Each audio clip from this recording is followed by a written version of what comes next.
of us are back, broadcasting live from the Bill House Studios. We know how. It is the Wednesday edition of Ben and Woods. It has been a while. I am Ben Higgins. I am somehow, unlikely, the healthier of our title duo of the program. To my left is the actual healthy member of this crew, our executive producer, Paul Reindl. Paul, it is good to see you. Hey, how are you? I'm good. How did you enjoy your day off yesterday when neither of your hosts were available to come in due to illness? I'm going to just tell you straight up, it wasn't that bad. Wasn't that bad for me. Yeah, there's really not much you can do. If we're I was in a both weird out, spot. And I appreciate Braden and Frank coming in yesterday, but there was really no other option. We discussed trying to come in, drag ourselves. Neither of us were up to it. We just could not get out of bed. And we'll explain in a second. To my right, an empty chair. Woodsy would love to be here. He tried. He wanted to be here. We talked about getting him in here. He is in bad shape. He does not have the flu. He tested negative for that. I believe he does not have COVID. But he is he's on like a nebulizer. He sounds terrible. Sounds awful. And we decided that it would be best if he stayed home at least one more day. Yeah. We'll see if he can come back tomorrow. I told him, like, look, I actually feel pretty good. I'm fine.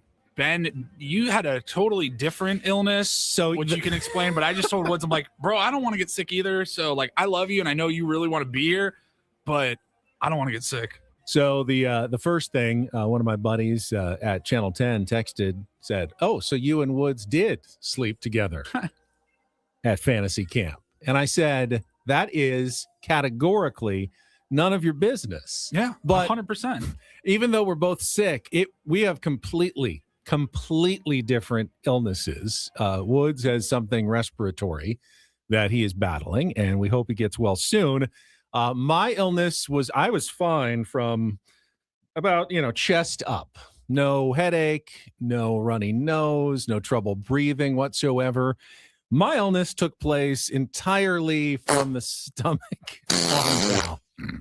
And I will tell the story in a moment. Let's hold off on the noises just for a second before I honestly almost made one of the worst decisions and biggest mistakes of my life on Sunday.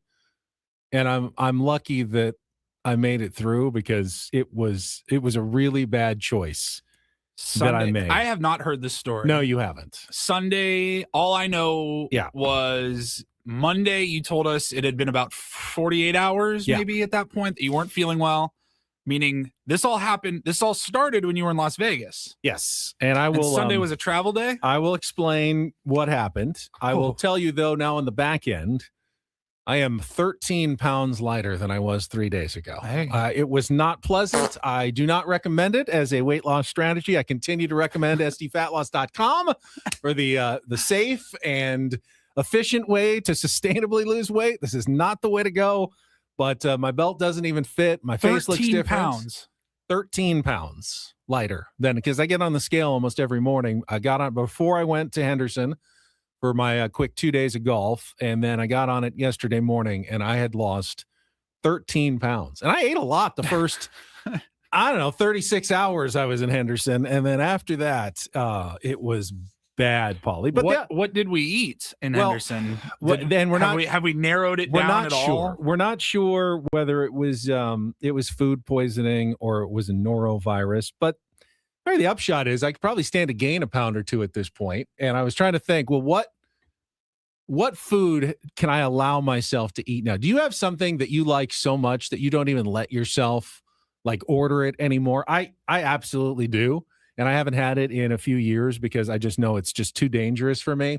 I just like it so much, and it's so calorie laden that I won't even let myself go in that direction.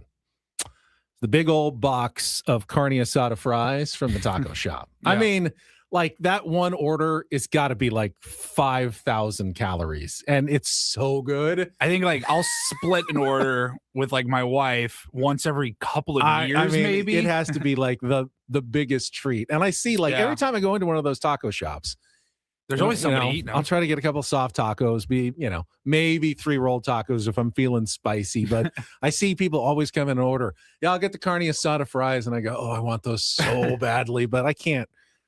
I'm 50. I cannot let myself eat carne asada fries anymore. But at this point, like taco shop, like cheating is a burrito. Like right, that feels that feels like that's hey, the this is heavier than I have probably barely eaten should it go. all today. I worked out twice. All right, I'm gonna get a big carne asada or chicken burrito, and that's the treat now. But I can't let myself do the nachos or the carne asada fries anymore. But they're so good. They're like my one temptation that I just had to cut out because honestly, it's just too good, and I can't even remind myself of what they taste like. But I thought, well, you lose 13 pounds.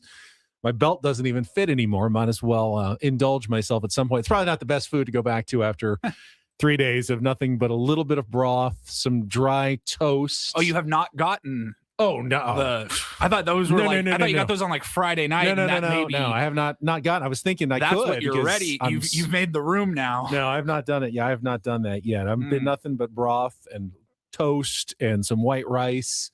I had a little cereal yesterday. That was a nice little upgrade. I had a small bowl of frosted mini wheats. It stayed down, which is why I'm here today and not still at bed. This is the first time I've actually been out of the house since I got home. But here's what happened on Sunday, and I feel fortunate that it worked out. But on Saturday night, we went to an incredible dinner. Went out to a place called Casa Playa, which is a really fancy Mexican restaurant inside the Win. Yes. Really. Okay. Haven't been there. It's an amazing place. Like we ordered, there's 4 of us. We ordered, they brought you your own like mini, what is it called? A trompo, like an al pastor, like carved at the table, like your own. Do it right there. To make your own tacos with the pineapple and all the fixings. Build your and the own, tortillas, whatever. Yeah. Build your own. Like make your own guacamole and salsa at the table. They do a table side. I mean, it's like Mexican done up to the nth degree. And it was delicious. And I don't want to blame them because I don't know that was when or where I got sick. But that night, went to bed, got up a couple of times with stomach problems. But you know what? You had a big, rich dinner. It's like, okay, you deserve that. That's probably going to happen. And then I woke up and I was feeling fine. Had a little bit of oatmeal on Sunday morning for breakfast and off to the golf course for our last round. Sunday morning, yeah, like 9:00. Tee off, playing okay. Everything's fine. I get to around the 16th hole and I am starting to feel pretty like queasy and not myself. I'm going, this is not good. I fight my way through. I pick up on the 17th hole, which I never do, but I hit a bad shot and I go, I'm just going to sit this one out. Somehow I got out a par on the last hole to win the last hole. I was proud of that. But then immediately run into the bathroom at the golf clubhouse, and then feeling worse and worse. I go like to the car. I'm just sitting on the curb, like waiting for my buddies, going like, okay, I need to get back. So they drive me back. My friend drives me back to his house. Immediately go to the bathroom, feeling worse and worse. I'm like, I get in the shower because I think that might help. And I can't even stand. It's one of those where you're now sitting on the floor of the shower and just feeling like death. Boy. Just immediate death. I, starts coming up and, I'm at the toilet, so it's okay. You don't want to be sick at your friend's house. That's like the worst place. You're a house guest and you're in their bathrooms and you're like, oh, please don't leave a giant mess. So you're feeling embarrassed. My flight is in about 3 hours. I'm supposed to go to the airport. Oh, no. But after I get it out, you have that, oh, okay, I feel human again. I got, get out of the shower. All of a sudden, it's out. I go, okay, I think I'm okay. Mm-hmm. I sit down for, I get dressed, getting some comfy clothes. I'm already packed. I'm like, okay, you know what? I want to get home. I can do this. It was probably just, that was it. It's out of my system. It's out of my system. I did it. I'm okay. They're gonna drop me off at the airport and they're going off to dinner. So get in the car, load up, head to the airport. I don't feel great, but it's like, I can do this. I get out, get my bags. Everything's smooth. I get through security and I've still got about an hour until my flight. So I'm walking down the terminal and I see. I don't like where this is heading. I just want to say that right now. So I'm walking down the long terminal toward my gate, and I start not feeling great again. The bubble guts. I see the lounge that I have access to, which is great. It's there. So I go and say, hey, there's a little bit of a line. She said about 15-minute wait, but we can get you in. I think, okay, well, I'd rather wait in there than sitting out here with everybody. Plus, hopefully you've got a nicer bathroom in there. So she signs me up. I go and sit down on a chair, and I just start feeling worse and worse. At just the last minute before I'm like, what am I going to do? I get the text, and she says, okay, we got a spot for you. So I kind of start to stagger over, and I am feeling terrible. They get me in to the lounge, and I immediately find, fortunately, a private bathroom, like locked door, just one. It's just you. It's your own bathroom, like one of those gender neutral, not a men's room, not a women's room. You just go in. It's your own bathroom. I am now like dying. I feel so horrible that I can barely move. And I am in there, 15 minutes or more. And I am on the verge of calling 911. It is that bad. Like I am feeling like I'm about to die alone in Harry Reid Airport in a lounge bathroom at Harry Reid Airport. And I'm sitting there thinking, I don't know what to do. I mean, this is going to be the most embarrassing place. They're going to walk in and find you sitting there. Sit like laying, like some guys just can't handle Vegas. Exactly. Like I've been, just drinking a million drinks. That's exactly what they're going to think. And as I'm thinking this, I may have even passed out for like 30 seconds or 45 seconds because I feel like I'm out and I'm like, come to. Really? Yes, it's so bad. But at that moment, for whatever reason, I start feeling a little better. It's like the wave passes and I'm able to get up, clean myself off, and go out, and they find me a nice spot in the corner, like a couch. Oh my God. And I basically take a nap for the next 35 minutes until my boarding time. I'm not great, but at this point it's like, what am I going to do? Like call someone to come pick me up, or do I just get on it's a 40-minute flight. Right. It's a 40-minute flight. It's like, I want to be home more than anything else. Oh God. That's so bad. I get on and I go to a window seat. I immediately hang on real quick. Yeah. Was there a thought of it might be easier to rent a car and drive home? It would take, it's just no chance. It's either go back to my friend's house and just ride it out for however many days or get home. And so I get on the plane and I just go right to the window seat. I close my eyes. I am feeling like I'm in a cold sweat the entire time. Never opened my eyes. Do you have anybody on the plane, seat next to you? Absolutely full flight, of course. God. I don't look. I never looked at it. I couldn't tell you, man, woman, what they look like. I never open my eyes. I just bury my head into the side of the plane. They're sitting there like, who the hell is this guy? Well, of course. And you're, of course, on a plane to San Diego. And it's not like I'm a completely unknown figure. So this is also going through my head. But I just grit my teeth. And I just pray for this flight not to have any delays, or I'm thinking, if there's fog and we get diverted to LA or something and I have to bust, I'm not going to make it. But fortunately, flight gets done. I'm able to drag myself to the baggage claim. My son is there to pick me up right there in front. I get in the car.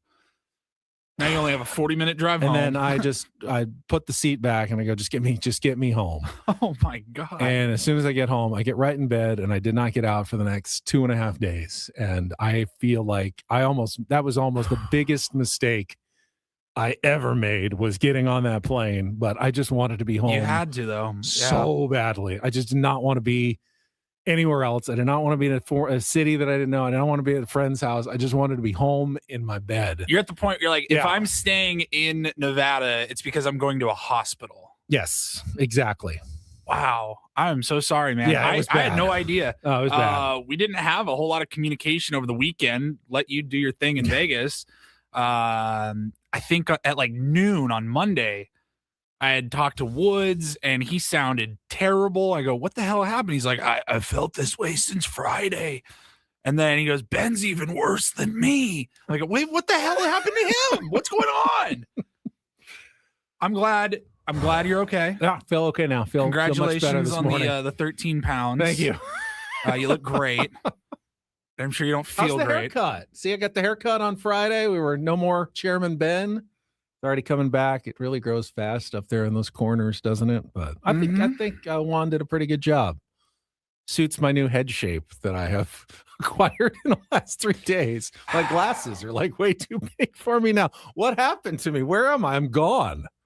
I didn't want to go there. I don't know that it was the haircut that made you Chairman Ben. I'm thinking it might be the shape of your actual head. It's possible. You sent us an update on Friday afternoon, whenever that was, and I go, still kind of there. Oh, it's still very much Chairman Ben. I guess it's surgery in my future. Head reshaping surgery is somehow in my future. Everyone's saying, what haircut? I thought he did a good job.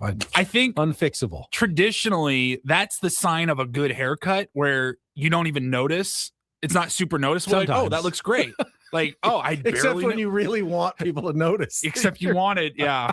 I think it might. Yeah. How about you, Paulie? How was your weekend? Shave that down or yeah. something. My weekend was great. I did not spend the whole weekend so happy in the bathroom. For you. We're so happy for healthy Paulie. I went to the Aztecs game with my wife on Saturday night. That was a blast. As much of a blast as blowing a 15-point lead at halftime can be. But hey, New Mexico's a good team, and we'll talk about that game later this morning. I did watch it on my phone, streaming CBS Sports app, and was able to live and die and live again with the Aztecs at the end of that game. That they nearly blew a 15-point lead, but somehow pulled out of the fire to remain undefeated in Mountain West Conference play. That game, we were coming up Montezuma to the parking structure, watching the end of regulation between the Broncos and Bills game on my phone. And then probably like the first 5 to 10 minutes of the first half, everyone around us had the game going on their phone while watching the Aztecs game, because that game was, once it got into overtime, unbelievable. The football was just phenomenal, whether it's college on Monday night, 3 of the 4 NFL games. 2 of the 4 for amazing. Sure. The college football game was really amazing. We'll talk about that. What an incredible story. The Indiana Hoosiers winning the national title. I haven't really put it into perspective yet. It's almost the rags to riches story, like the transformation of that school in 2 years. I haven't really fully let that sink in. I've seen other people that follow football and college football way more than I do going, this is unprecedented. We've never really seen anything like this before. It's amazing what has happened, because you think Indiana, it's a big school. They're not a blue blood, but it's a big school. Surely they've had some success at some point. They're in the Big Ten. They get the Big Ten TV money. Why couldn't they be successful? But it's college football. There's haves and have-nots, and they've been a have-not for so long. You just kind of assume they're always going to be that way. I mean, does everybody know, Kurt Signetti did not go to Indiana from, Ohio State or any of the blue bloods. He came from James Madison, who was also in the playoffs this year. It's remarkable what they did. I was very happy with the results. Absolutely. It's a fairly quiet weekend for the San Diego Padres. No big moves, but still could have some things happening as we get closer to the start of spring training. I know the Padres are sending out their equipment. Tomorrow's truck day, they call it, where they load up everything at Petco Park and send out all the gear, the bats, the balls, the catcher's equipment, and everything that they need for spring training. Obviously, they have a lot of it already there. We were just there at fantasy camp, but they got their own personalized gear for all the players and everything, and that will get on those trucks and be ready for the players to show up in Peoria, Arizona in just about, 2 weeks or so. 2.5 weeks until pitchers and catchers report to spring training. The amount of equipment it takes to operate a Major League Baseball team for the spring it's truly remarkable. When you watch the videos and you just kind of see the pallets upon pallets upon pallets of gear and uniforms and baseballs, and if you can see any of their lockers, there's just boxes of bats all over the place and 12 different pairs of shoe boxes everywhere. It's crazy. Yeah, you think about first of all, they have way more players at spring training than in the regular season. So Major League camp starts with like 60 or 70 guys to begin with. Plus, there's all the minor leaguers. Each one of those guys essentially has an entire like wardrobe of different spring training jerseys, 2 different shorts, 5 different workout shirts. That's all. Hoodies. That's all got to get over there for spring batting training. Practice Plus, tops. yes, all their gloves, their batting gloves, as you said, the bats. I mean, the stuff that they just have to bring. It's like every single one of those guys is moving on, for a month and a half. Plus all of the just general equipment, workout gear, baseballs, whatever stuff that they don't have already out there. They got to bring all that stuff too for the next, 6 weeks? Yes. So it's a big operation that is underway. And it's been underway the last few days. They'll just have the official shipping out tomorrow of truck day, but it's always a sign to me that baseball season is right around the corner. Oh yeah. You got the fryer out there. Yeah. TJ is the guy in charge. He's always talking about. It's his one chance to do some interviews every year. It's like, TJ, you're the star of the day, TJ. This is his Super Bowl. Tomorrow is his Super Bowl. And we all get to be excited. No one's won or lost any games. And the Padres always hope heading into spring training. But I don't think we're certainly not done with moves. There's plenty of free agents out there. There were a couple of moves over the weekend since we last joined you on Friday morning, including the Bo Bichette signing with the New York Mets, which came as a fairly big surprise to a lot of people. And there was a trade this morning that we can get to coming up next that involved a player that had been discussed, at least in the past, with the San Diego Padres and A.J. Preller, but he is also going to the Mets. We will get to all of that and set the menu for the rest of our Wednesday Woodsless edition of Ben and Woods. Glad to have everybody back with us. Paul, at least the two of us can be back, and hopefully I think we can do it. Hopefully Woods will be back soon. Let's take our first time out, get a check of traffic with Kelly Danick as we roll on San Diego's #1 sports station, 97.3 The Fan. Gambling problem? Call 1-800-GAMBLER. GEGE 0000466. For a full list of games and rules, play at 7 Mile Casino. Visit 7milecasino.com. First thing up this morning, though, 7 Mile Casino. It's your 24/7 option to play cards in San Diego, which means right now, 6:23 a.m. on a Wednesday, they are open. I love the idea that if you work odd hours and you're just getting off your shift right now and you don't want to just go right home and go to sleep, you need to unwind for an hour or two, you can go to 7 Mile Casino. You can play some California-style blackjack, Texas Hold'em, Pike-Ow, or Baccarat. Enjoy yourself, unwind, go home and then at 8:30 a.m. and get your sleep and get ready for your next workday. There are very few 24/7 options in San Diego and even fewer where you can get a great meal. But the 24/7 players menu at Sammy's inside 7 Mile, available all the time. The menu is fantastic, including the Kung Pao chicken, which is sensational. The absolute best version I have ever had. You really do need to try it if you haven't done so already. But otherwise, just go play some cards, enjoy the tremendous atmosphere. Dealers are going to take good care of you. It's comfortable. It's got windows, smoke-free, no slot machines. It's just all about card playing. Take care of their high-limit players as well. You get a 35% discount on food while you're at the tables at 7 Mile Casino. So want to make sure that you're happy, you're comfortable, and you're coming back again and again. Upscale, great place. It's been our place for several years. Make it yours. It's 7 Mile Casino, just 7 minutes from downtown.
Hey, player, this is all yours.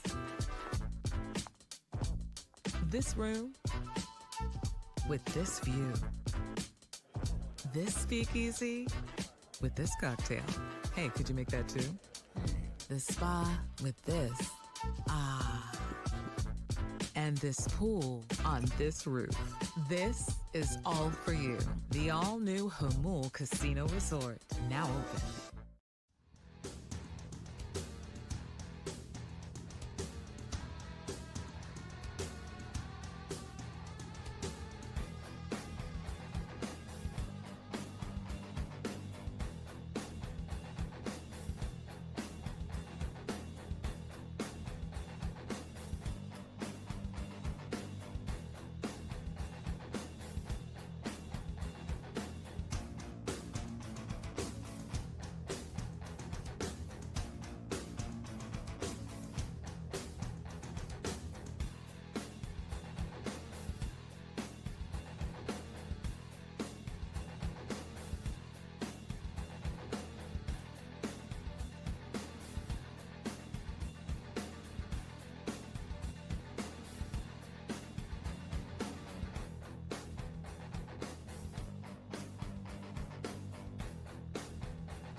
Start with the somewhat breaking news, a late overnight trade in Major League Baseball.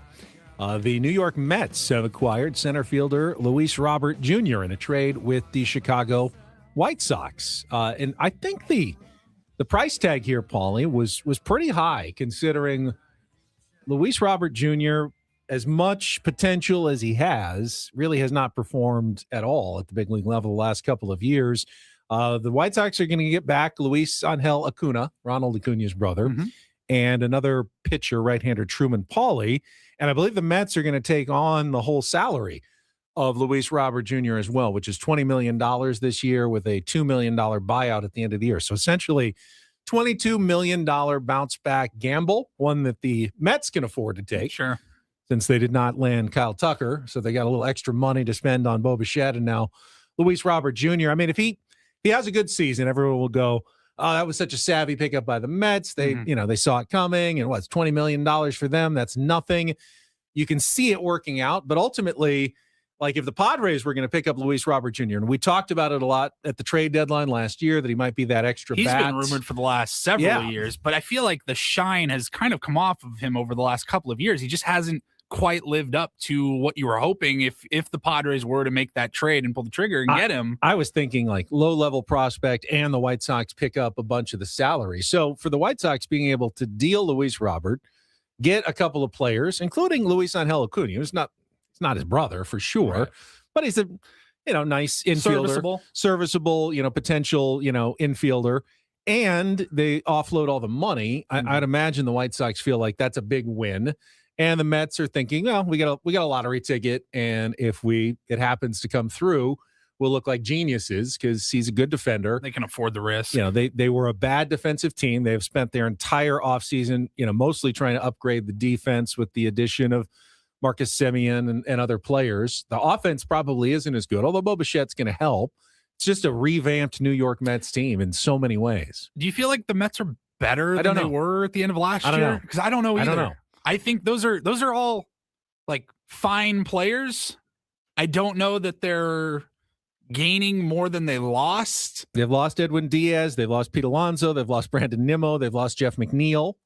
They've added Semien, Jorge Polanco, Bo Bichette, Luis Robert, Devin Williams, and Luke Weaver. I on paper, my gut is they're not as good, but it didn't. I was going to say, like, at best, it's kind of a wash. But it didn't work last year. And sometimes different is you just need to try something different.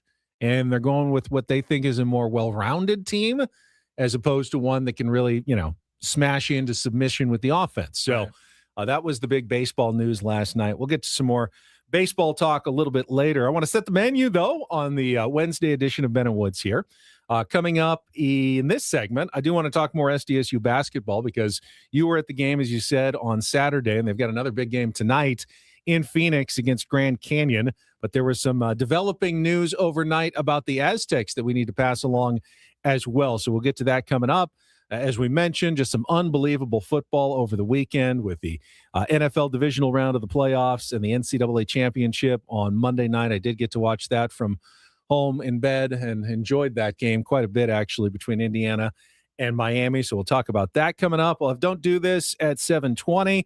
At 7:35, Craig Elsten will join us. Yes, normally a Monday guest, but we weren't here on Monday or Tuesday. So Craig, kind enough to come in and talk some Padres Hot Tub on a Wednesday at 7:35.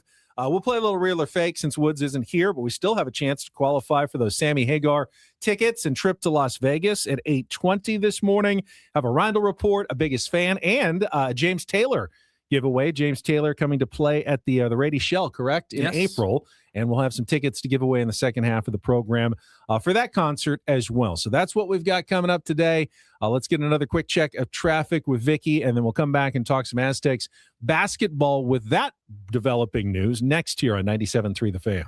From the 855 Get Ross Traffic Center, protecting San Diego after accidents or injury.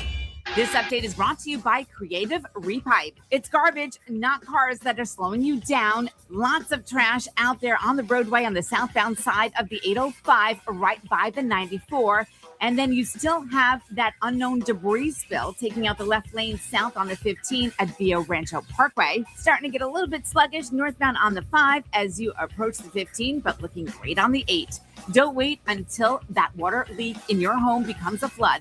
Call Creative Repipe for a whole house repipes. Get a 20% discount plus a lifetime warranty. Free estimates with financing available.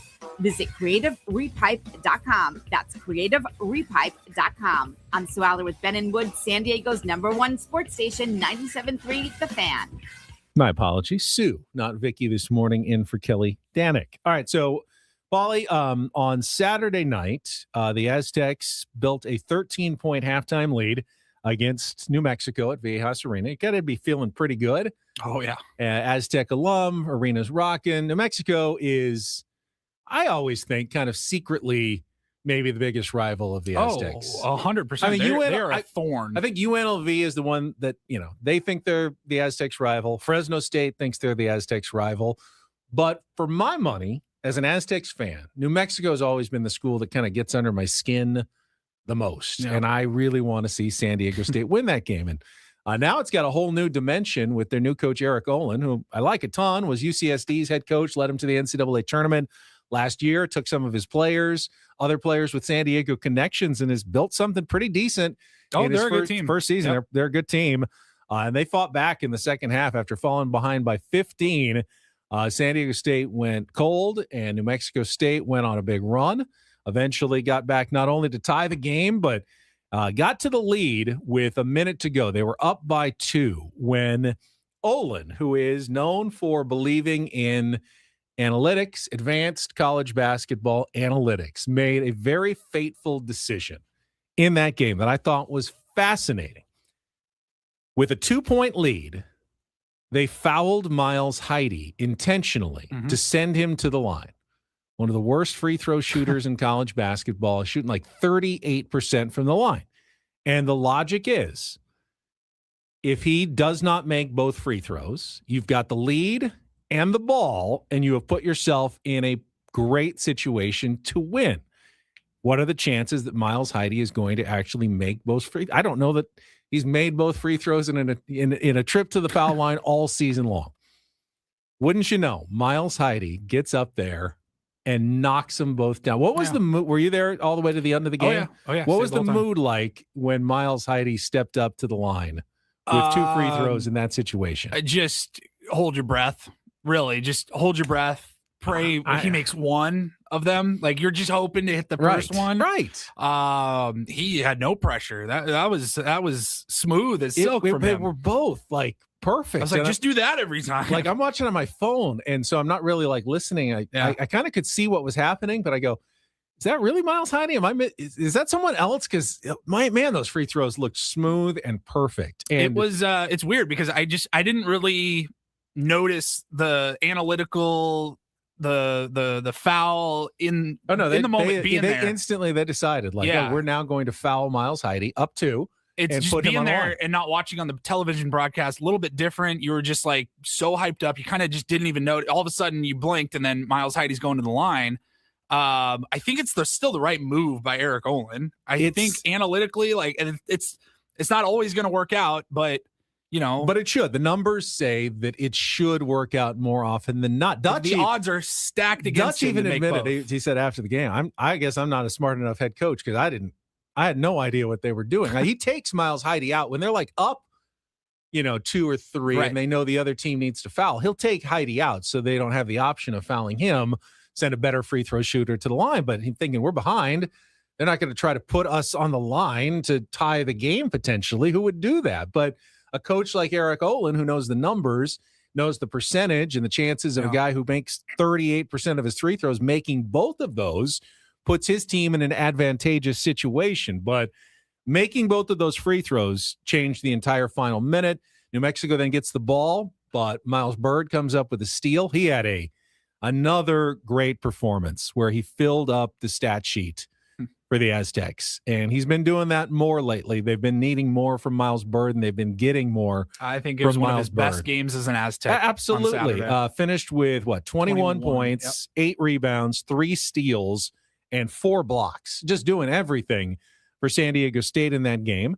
And then BJ Davis makes the clutch go-ahead jumper with 11 seconds left. New Mexico doesn't make their shot. Aztecs go to the line and finish out an 83-79 win that gives them sole possession of first place in the Mountain West after Utah State lost over the weekend to Grand Canyon, the team that the Aztecs are playing tonight. And by the way, if you're just waking up, Utah State lost again last night to UNLV in the late game at home in Logan, where they very rarely lose. As a 15.5-point favorite, UNLV went in and shocked the Aggies with a 10-point win last night, which means if San Diego State wins tonight, they will have a 2-game lead over everybody in the Mountain West. They'll be 8-0. Everybody in second will be 6-2, including Utah State and New Mexico and potentially UNLV, who will be the Aztecs' next opponent on Saturday in a road game. So these next 2 games on the road, potentially separators for San Diego State. And then they've got the game at Utah State, I think, a week from Saturday, which will be another big one. But these two can they can put some distance between and they can even drop 1 or 2 down the stretch and feel good about their chances to win the Mountain West. So they continue to roll and put themselves in a really good position. Boy, it's crazy the difference a month can make or whatever. I mean, a month ago we were like, the season's over, just playing for 4 days in Vegas at the end of the season in the Mountain West tournament. That's your only chance to get in. I don't know what their at-large chances are going to end up being by the end of all of this, but they are in the driver's seat. They are looking more like a team. One noticeable player not really contributing much, and I think you have an update on the reason why, talking about Magoon Guath, but the way everyone else has stepped up, and it feels like all the issues at the beginning of the season, it just looked like chemistry issues, gelling, finding the right rotations of guys. You're working in 10, 11 players. That's not easy to do. I feel like Dutch has kind of settled into more of a regular rotation. And when you get production like you're getting off the bench from Taj DeGorville and BJ Davis and Pharaoh Compton, if he's not starting, they all had tremendous games on Saturday, and that's the key to victory right Possibly the best bench in America, which is a double-edged sword, obviously. A little bit. You don't necessarily always want to have the best bench in America, but it's better than having the worst bench. Yeah, you can make the argument. But as you alluded to, the update late last night from Mark Ziegler, Magoon Guath is out tonight. He's got a hip flexor injury. Nothing specified by Dutch other than he's kind of day-to-day, week-to-week. Certainly explains his lack of minutes. He's averaging only 18 minutes per game. Has started to show signs, but then the last couple of games took himself out early, and it reportedly is due to the hip flexor that's been giving him trouble. So the Mountain West Defensive Player and Freshman of the Year last year going to be out for at least tonight and possibly the future. And while I will say the Aztecs have played maybe better without him than with him, if they really want to go like make a run in the NCAA tournament, they need Magoon Guath to come back and play like Magoon Guath and be the defensive stopper in the middle. They can beat Mountain West teams without Magoon Guath, but when they go up against a big time school like in North Carolina last year in the NCAA tournament, and they had him, but they didn't have him. Remember, he was hurt and he tried to come back for that game, but he wasn't him. They won't be able to match up against those bigger teams. So they need Magoon Guath to come back if they want any shot, I think, of making, a run in the NCAA tournament, if they even get there. But that's the update this morning on Magoon Guath. Yeah, we'll have to wait and see. He's such a wild card, man, because he, at his best, he is so dominant and such a game changer. Whether he can shoot from three, he can handle it down low. He's such a game changer for the Aztecs. We just haven't seen him ever get going this year.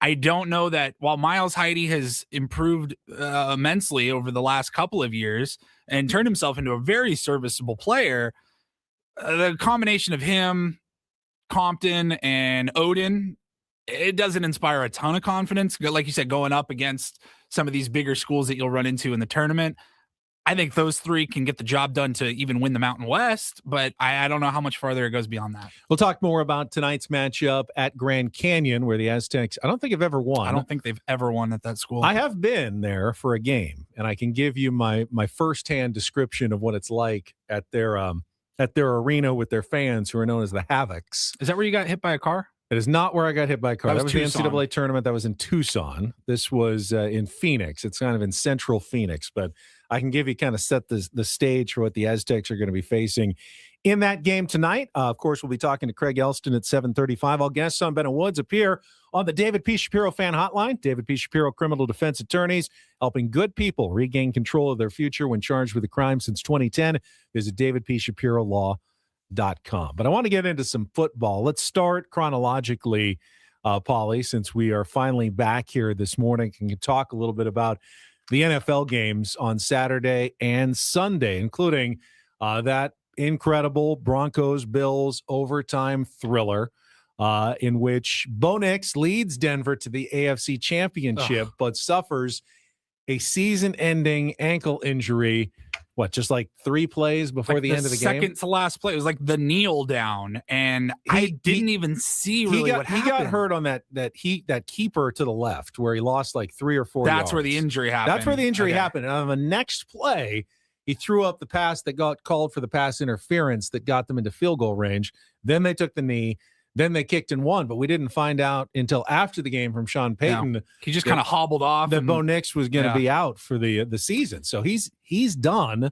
I told you I was watching overtime on my phone from the Aztecs game and just kind of checking and seeing the score. Did not even notice the injury. Saw the update, 20 minutes later, whenever the push notification came out, and I just go, oh my God. Like, I don't really have sympathy for Broncos fans. I don't really care one way or the other about the Denver Broncos.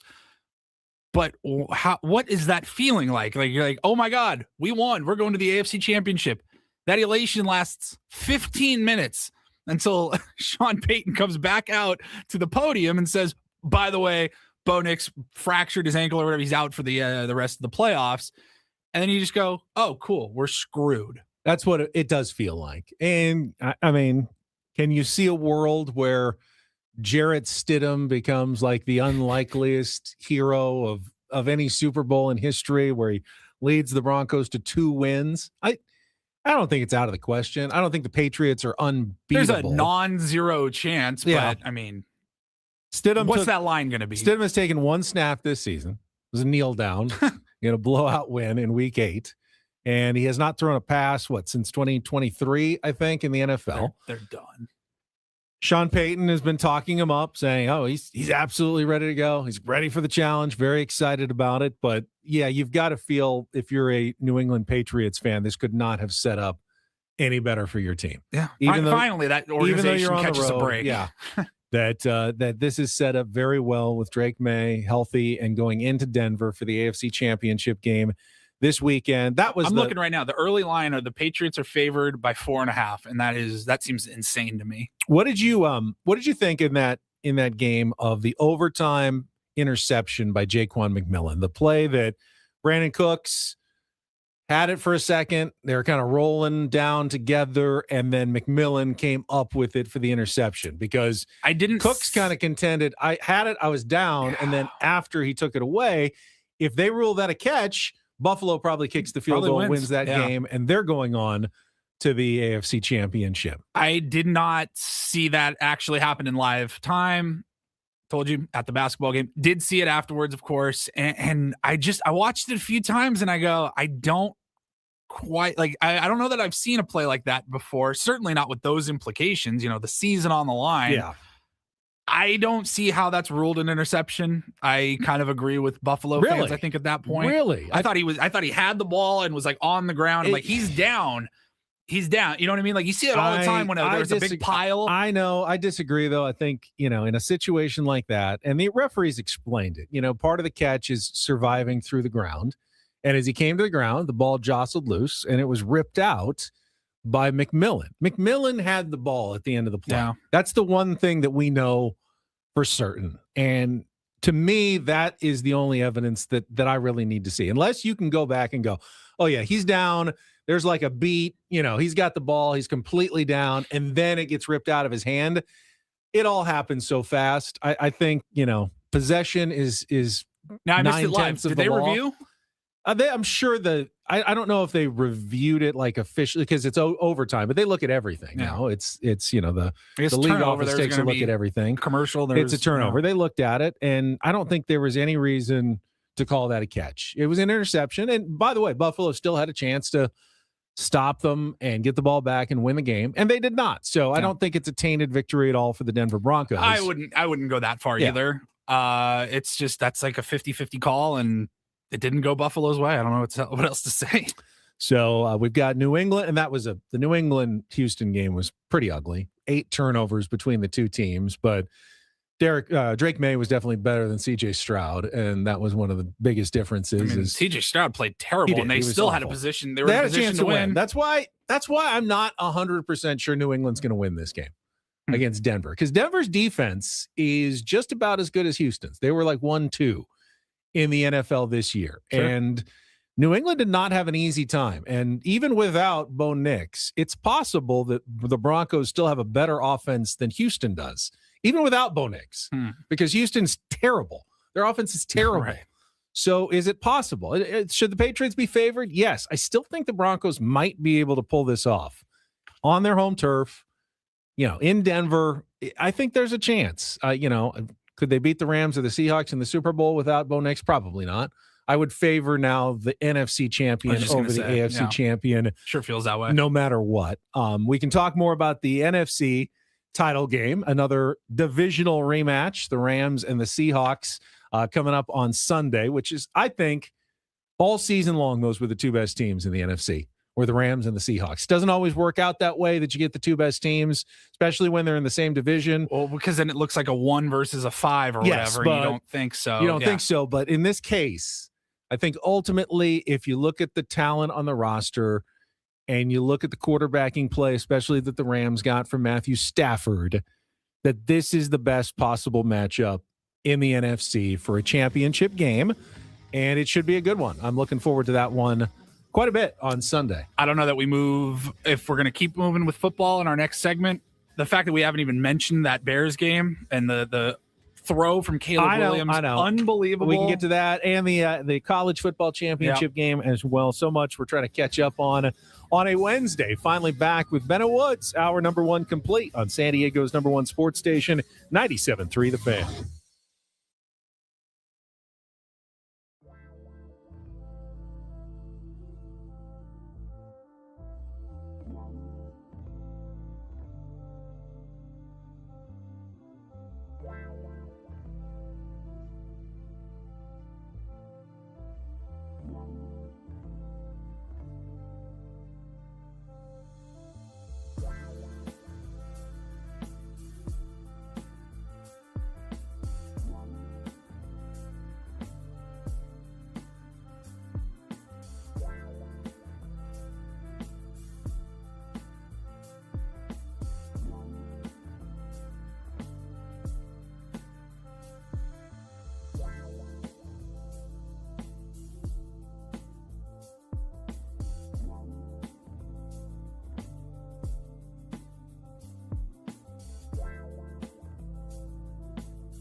All right, Paulie, I'm going to admit that you are going to need to carry more of the Rams-Bears discussion because that game was taking place while I was near death in the Las Vegas airport. That was exactly when that game was happening. Yeah. And all I remember is getting home. And if you didn't hear the story at the beginning of the show, don't go back and listen. But I remember, I remember climbing into the car, my son picking me up in San Diego. What time are we talking? Like this is 7, 8 o'clock? I don't know. I think I landed like at 8:30. Okay. And I remember the only thing I asked him was, did the Bears or Rams win? He goes, Rams in overtime. Yeah. And that was, okay. I wanted to know. I was curious, but I was not conscious enough to see what actually happened. Now I've seen the highlight of the Caleb Williams touchdown pass with, what it was, 18 seconds to go on fourth down, which was absolutely incredible. I thought that was the game of the weekend by far. The elements in Chicago, the snow. I mean, to just sit in your comfy, warm home on a Sunday night and watching that game. There's something about a great Sunday night game where you just feel like, oh, okay, this is what I need to end my weekend. Yeah, and you're like, oh my God, it's like 7 degrees outside in Chicago right now. It extends the weekend even longer. When it's a good game on Sunday night, feels like I don't have to think about Monday morning because I am locked into this game. Well, and then this particular weekend, knowing we were off on Monday for MLK Day, and you had a national championship as well, really just extended the weekend. No, I thought that was by far the best game of the weekend. It was a close ball game throughout the whole time, really. I mean, any team could have won it. That play, though, by Caleb Williams, that busted down play where it started at like the 14, and he ended up throwing it from like the 40 or the 45. I think the ball traveled 51 and a half yards on a 14-yard touchdown pass is what they measured it as. I mean, just one of the most unlikely plays. The fact that he could even escape long enough to get the throw off was impressive. And then to have somebody completely wide open in the back corner of the end zone, you just don't see that very often. And then you go and look and see that in the box score that goes down as a 14-yard touchdown pass, and you go, that doesn't right. Describe it, but not at all. I think we've learned that Caleb Williams, top pick for a reason, and he's got a future in this league. But what I said last week about the Bears turned out to be true, and they are the cardiac kids, the comeback kids. And I said, it's great. I mean, that will keep your season alive, but you cannot continue to live that way every week in the NFL. When you play with fire and you find yourself trailing in the fourth quarter every single game, it only takes once to get burned. And it looked like they were going to find a way to somehow escape again miraculously, but then they didn't. Caleb Williams threw the interception in overtime, and Matthew Stafford, who is as professional as a quarterback as you're going to find in the NFL, leads his team on the game-winning drive, and the thicker kicker Harrison Nevis knocks through the 42-yard field goal to give the Rams the 20-17 win. He's a fascinating specimen to look at. Harrison Nevis, the thicker kicker. The thicker kicker. Right. I think they said he calls himself a thicker kicker because he looks like a lineman. He looks like a defensive lineman. I think he wears like number 90 something or 80 something, and he goes out there and just booted it perfectly, nailed it. Good Similar to San Diego State's kicker this year, the hefty lefty Gabe Placencia, who might have a future in the NFL as well, was one of the top place kickers in college football this past year. Hey, they come in all shapes and sizes, but the Rams pull off the win, and now they get a Seahawks team rolling right through the 49ers. Now, I was not surprised by that outcome, really. I mean, the 49ers are so battered. Once they lost George Kittle, too many weapons gone, and as soon as Rashid Shaheed returned the opening kickoff for a touchdown, you kind of I was just going to say, I didn't watch a second of that game. I was focused on the basketball at that point, and when I saw they opened the game with a kickoff return, I'm like, no, that's curtains for the Niners. It's really the matchup. It's like a quintessential NFL matchup, not just because they're division rivals, but you've got the team with the managing quarterback in Sam Darnold, who did a nice job, but, didn't do anything spectacular in that game. Also didn't even know if he was going to play in that game. Right. He was injured, but, Kenneth Walker had 3 touchdowns. They just have the better all-around team. The Seahawks, I think, do really in the entire NFL probably have the best kind of all-around team. but the Rams have the better quarterback going into the game that can do more spectacular things. And if they need to put the game on Matthew Stafford's shoulders, they can, which keeps them, I think, dangerous and keeps them in this game on Sunday against the Seahawks, which is why it's going to be, I think, one of the more entertaining matchups that we've seen in an NFC championship game.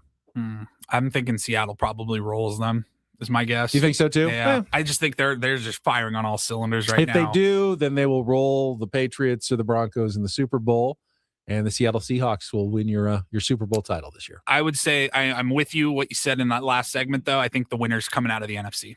I think whoever wins that game will win the Super Bowl. Also had the fallout from the weekend with the Bills letting Sean McDermott go as head coach after the divisional loss. Interesting dynamics in Buffalo. I don't know that. I mean, they have not gotten over the hump, obviously, but man, the consistent excellency is not maybe the right Very word. good in Very good in the sea. Yeah. I mean, 8 playoff appearances in 9 seasons, playoff wins in 6 straight years. It's not easy to win playoff games.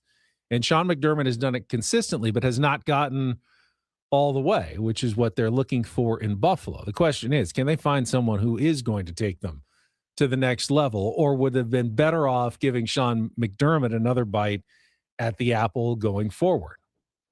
If I knew the answer, I wouldn't be here. I guess so. I mean? I'd be running an NFL team. You don't know if they bring in whoever they bring in, and if they have more success next year, then it was a great decision, and if they don't, then it was probably a bad decision. I just don't know what you do. Interviewing former Chargers coach Anthony Lynn this morning, and I don't think he's the answer. I don't think he's the answer.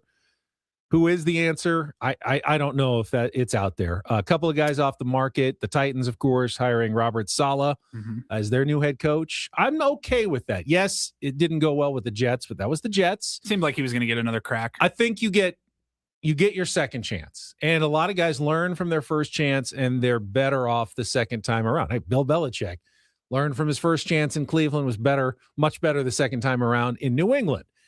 It's the guys who okay, once you failed twice, the Josh McDaniels of the world, maybe you're just a good coordinator and you're not cut out to be a head coach. But I think Robert Saleh is deserving of a second chance. I think Tennessee is realizing that they made a mistake in firing Mike Vrabel, who has obviously gone on and shown that he is an excellent probably going to be in the Super Bowl. And so I don't know that they're going to get better from Robert Saleh than they would have gotten. And it's I think a warning to the Bills as well. Well, you saw what happened with the Titans. They let a good coach go. He went to a better organization and is having success. Now, Vrabel didn't have as many opportunities to succeed that McDermott's had over the years, but I don't know. I feel like something had to change. If you're the Buffalo Bills, you had to do something, right? I mean, I guess you didn't have to, but it just felt like with everything that went on around the AFC, we talked about it a ton over the last few weeks with no Mahomes in the playoffs, no Lamar Jackson, no Joe Burrow, whoever's been in the way of Josh Allen. They won a game. They went to overtime on the road. It came down to a catch, an interception. Which was it? I mean, they could have gone on. I'm not arguing with you. I just don't know. I think it was just tough how it worked out, but you're like, this was our best chance, you feel like probably. As a Bills fan, you're like, we got to do something. Is Josh Allen the problem? They're moving into a new stadium, fresh start with a new coach. They promoted their general manager to become the new president of football operations. And that's part of the restructuring with the ownership situation and everything in Buffalo. And they want someone to take control. So he's going to hire a new coach. I'm not saying Josh Allen was going to get moved this offseason. Like he's the reason why, but he did not play very well against the Broncos. He had several turnovers. Like you just feel like, God, if he doesn't throw those interceptions or the fumbles or whatever, he was having a really rough game. Now they got back in it, ended up losing in overtime, but you probably could have had a 2 to 3 possession lead. But is that on Sean McDermott? That's what I'm saying. Yeah, exactly. Josh Allen's going to have a bad game every once in a while. Still the best quarterback probably in the NFL overall. We'll see. The Dolphins also hired Packers defensive coordinator Jeff Hafley as their new head coach. Don't know a ton about him. And the new news this morning, ESPN reporting that the Chargers are set to hire Mike McDaniel as their new offensive coordinator, the former Dolphins coach, coming to Los Angeles, which is an interesting hire. I like Mike McDaniel. The problem is I don't know what kind of a fit with Jim Harbaugh. I mean, you got two weird dudes. Two totally differently weird. They're different. Dudes. They're weird, different in different ways, though. Yeah, and maybe it's one of those like genius odd couple pairings, Ben and Woods, or maybe it's like those guys are just going to be like screaming at each other after like 5 minutes because it's almost like they go on and have massive success together, or they don't make it 6 months. You know, McDaniel's not necessarily like tough football guy like Jim Harbaugh is, who wants to run the ball and smash mouth. And no, he looks like a guy that DJs at night and works at a dispensary by day. And he wants to kind of outthink you and do the outside in sort of thing. And are they going to be able to coexist and make it work? I don't know. It's either genius or absolutely disastrous, I think, this pairing between Harbaugh and McDaniel. No, I know which one I'm pulling for between those two options. All right, let's right here. Do you want to talk about the college football playoff now, or do you want to take a break? We can talk about it for a couple of minutes because I do know we are going to also talk more about that game. True. Don't do this. That's a good idea. So we can use that as a segue just to share a few quick thoughts on Monday night's win by Indiana over Miami, which was, I thought, one of the more memorable college football playoff championships that we've seen. I'll admit I was kind of rooting for Indiana, the story. Oh yeah. I think most of us were. I was going to be happy either way. I felt I just no dog in the hunt, didn't bet on the game. Like just watching it, I go, I mean, look, this is a team in Miami that nobody said belongs to be there. They had no business being in the playoffs, and then they get to end up hosting the national championship. And you start hearing some of the stories that ESPN was talking about, like, oh, this defensive player texts his late father like before every game, and you're like, I'm rooting for that kid now. And then obviously the Indiana story, if they were to win, I'm like, how do you not feel good about that outcome as well? Fernando Mendoza, I mean, he lived up to all the hype as the Heisman Trophy winner. They don't always get it right, but this year the Heisman voters were justified in the end. The guy stepped up with the fourth down, the 12-yard touchdown run, not his forte, but that's going to live in lore. Such a bold decision by Kurt Signetti to go for it after, was going to kick the field goal, called the timeout. Was it 4th and 5? Yeah, 4th and 5 or so from the 12-yard line.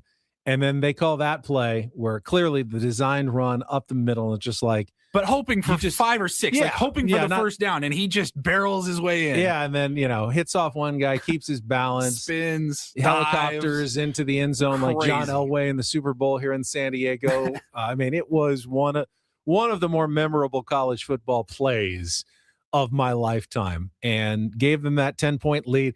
Miami never stopped. I mean, Sharp and Fletcher, even Carson Beck, who obviously wasn't the better quarterback in that game, but gave him every chance to come back and had the ball at the end, down 6. It was 27-21. I think he was kind of baited into that last interception by Jamari Sharp. That was pretty He didn't look like he was on the same page with his wide receivers that entire drive. There was another play where wide receiver went right, but the ball was thrown on the left, and they kind of looked at each other like, wait, they were not on the same page. I saw it looked so loud there. I mean, both quarterbacks having to, hold their helmet up to their ears and trying to hear the play calls. Like that had to have been just an unbelievable environment. I saw tickets were like $4,000 just to get in. Just to get in. I mean, unbelievable. And the fact that it really was more of an Indiana crowd. Yeah. You could hear it watching the game. In Miami, it was more of an Indiana crowd. Was pretty awesome to see. I think the big question, and the one that we'll continue to discuss, is the new form of college football with the transfer portal and NIL. It really opened the door to Indiana to be able to do this. It opened the door to one of the best stories in college football in this century. It opened the door to a phenomenal playoff. I mean, this was the best playoff, probably top to bottom, that maybe we've ever had. Yeah. And none of that happens without the NIL and the transfer portal. But we all hate NIL and the transfer portal at the same time. It's a real dilemma. Speak for yourself. All right. I can't say that. I can't just sit here and say I hate it. Most people do. I think it's a good thing that the players are able to get their money. I think coaches have been doing what players are now doing forever, and nobody batted an eye at that. Coaches could sign a 6-year contract and be like, actually, I'm going to leave after 1 year. I can go get more money. Why is it a problem for the players to do that? I don't care about them. I'm happy for players to get the money. I think what people don't like is the transferring every year, like free agency year after year. Even professional football, they sign multi-year contracts where they have to stick around for more than 1 or 2 seasons. Like now then make it a 2. If they want to make a 2-year commitment per transfer or something, fine. That something needs to change in terms of, and I know college football is never pro football. You're always going to have tons of turnover. Every team's a new team, so it doesn't feel quite like, the same sort of thing. You're not going to have the same quarterback for 14 years, like, Phillip Rivers in San Diego or Tom Brady in New England. But it would be nice to have the same team for, or a couple of the same guys for 2 or even 3 seasons that you can get to know and root for more than 3 or 4 months. Like, it's August. Let's learn about our team. And then by the time December rolls around, okay, they're gone. We got a whole new team coming in next year. I think it's just tough if you're watching it all through the lenses of like an SDSU fan or a Mountain West fan of a Mountain West school, because we're the ones that are feeding the big schools. Exactly. We're getting screwed over. And the group of 5, the San Diego States of the world, are going to be the big losers. But if you're a fan of any of the playoff teams, the Blue Bloods, the usual suspects, you're going, dang, we were close this last year. Oh, well. 5 players are going to end up leaving the offense to go to the draft. We'll just go out and get new ones. I think it helps you if you're a fan of those schools. The best solution, the one that kind of works for everybody, is some sort of like salary cap. They tried to do it. They can't get it legally enforced. It's supposed to be $22 million, which was perfect because, the San Diego States of the world are never going to get there, but they can get a few million and there still be kind of a separation. But right now you've got schools spending way, way more than that no team like San Diego State could ever compete with. And I'd be more in favor of them, honestly, like just completely dropping a bomb on college football in and of itself and just being like, all right, we're going to have like 3 conferences and they're going to be Division 1A, and everybody else, all the group of 5 schools, like you're playing for another championship entirely because it's not the same sport. Keep the opportunity for NIL, give the players the opportunity to even transfer, but also, have some incentives for, keeping some teams together, whether it's multi-year NIL deals, and then have an economic structure that at least kind of narrows the gap between the haves and the have-nots. So you can have I don't think it's possible. I know. It's not possible. Watch San Diego State versus Wyoming at noon on a Saturday on the Jersey Mike's app, and then flip over to like ABC and watch A&M versus Alabama and tell me you're watching the same sport. It's not really. You're not. You're not. All right, let's take a time out. When we come back, we will stick with the college football playoff for one of our Don't Do This stories. Plus, if you're going to release a statement about firing your head coach, might want to run it through Grammarly or one of those apps. Or, maybe just read it once before you send it to the media. We'll get to that coming up next. Ben Woods on San Diego's #1 sports station, 97.3 The Fan.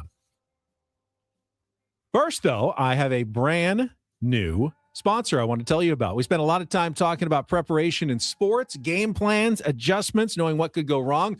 But a lot of people head into retirement without anything close to that kind of plan. Between inflation, rising healthcare costs, market volatility, and just the cost of living here in San Diego, it's no surprise retirement is stressful. That's why Trajan Wealth exists. TRAJAN Wealth.com. Trajan Wealth works with people who want clarity instead of guesswork. Their fiduciary advisors help build personalized retirement and investment strategies based on your goals and your comfort level, because one size never fits all. They're local too, with offices in Carlsbad and Del Mar. I met with my Trajan representative yesterday, so they understand what it really costs to live and retire here. If you've ever thought about getting a second opinion, that's an easy place to start. You can learn more at TRAJANwealth.com.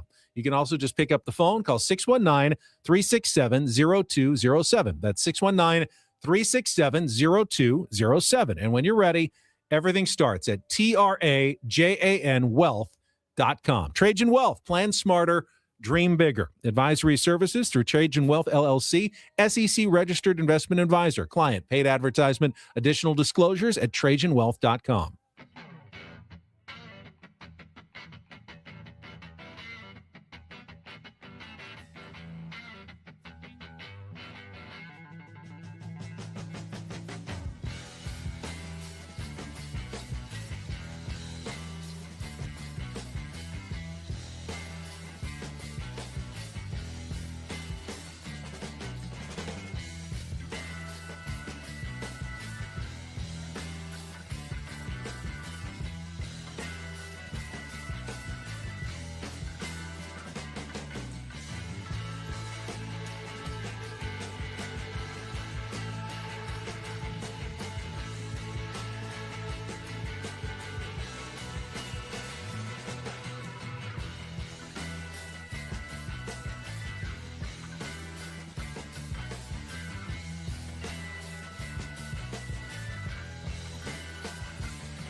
Okay, player, this is all yours. This room with this view. This speakeasy with this cocktail.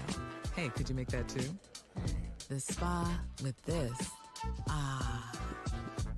And this pool on this roof. This is all for you. The all-new Hamul Casino Resort, now open.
Don't Do This, brought to you by Dixie Line Lumber and Home Centers, helping San Diego homeowners and contractors fix it, build it, and enjoy it. And we'll begin DDT this morning at the College Football National Championship game on Monday. And I'll have to admit, this story confused me a bit. So during the fourth quarter, with Miami trailing by 10, under 7 minutes left in the game, the ESPN production crew did their normal, shots of fans in the crowd. They had a lot of close-up shots of different fans, a lot of emotion, fans with hands on their heads and covering their mouth, like, oh no, what's happening? Yeah, you get that all the time. You're at a public sporting event that's on television. You have no expectation of privacy. Well, one of the fans that they happened to catch, Miami fan, and her, I believe, stage name is Abella Danger. Now, I do not know Miss Abella, but apparently she is a fairly well-known adult film actress. I have no problem with her being there at the game. She is a lifelong Miami fan, went to the school, is not there to promote herself, is just there, I think, as a legitimate Miami football fan. But apparently she was upset over being put on ESPN's cameras, saying, quote, "I would give anything in the world to not have had ESPN film me. I am so deeply sorry to anyone I offended with my attendance at the game."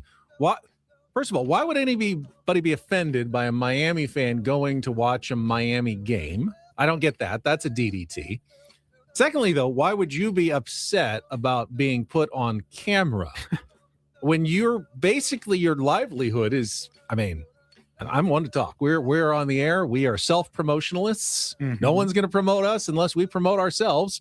She's in a business where, self-promotion is big. I would think that appearing on ESPN national camera can do nothing but good things for her career. I would agree with that. I'm a little confused as to the reaction to this story and why anybody on either side would be up in arms about ESPN showing a shot of a lovely Miami Hurricanes fan. It doesn't really matter what she does in her professional career. She was at the game as a fan, and that should be that. And now it's a story, and I don't understand why. Paulie, are you familiar with Bella Danger? Yes. You are. Yeah. Recognized her pretty much You're right away you're as soon as admitting the this. TV.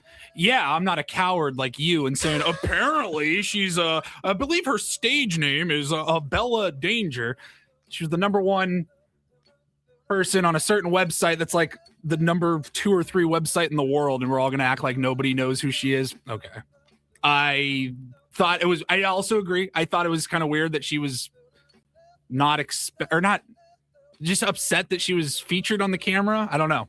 He said, I wish I could be any other student supporting my team. Yeah. Is she unhappy with her life choices? I don't know. I don't know. I've never met her. Seems like a successful, smart person. Someone in the chat says she's studying. She went back to Miami to study to get a law degree, perhaps.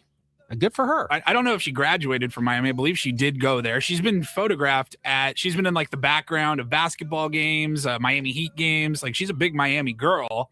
There's no surprise at all that she was there when Miami was hosting the national championship that they're playing it's in. Fine. And I have no problem. I mean, if you're at the game, no one can, ESPN can put you on. You can be sitting in the nosebleeds. They can put you on TV if you're at that game. You have a ticket. It's on the back of the ticket. You ever read the back of your ticket?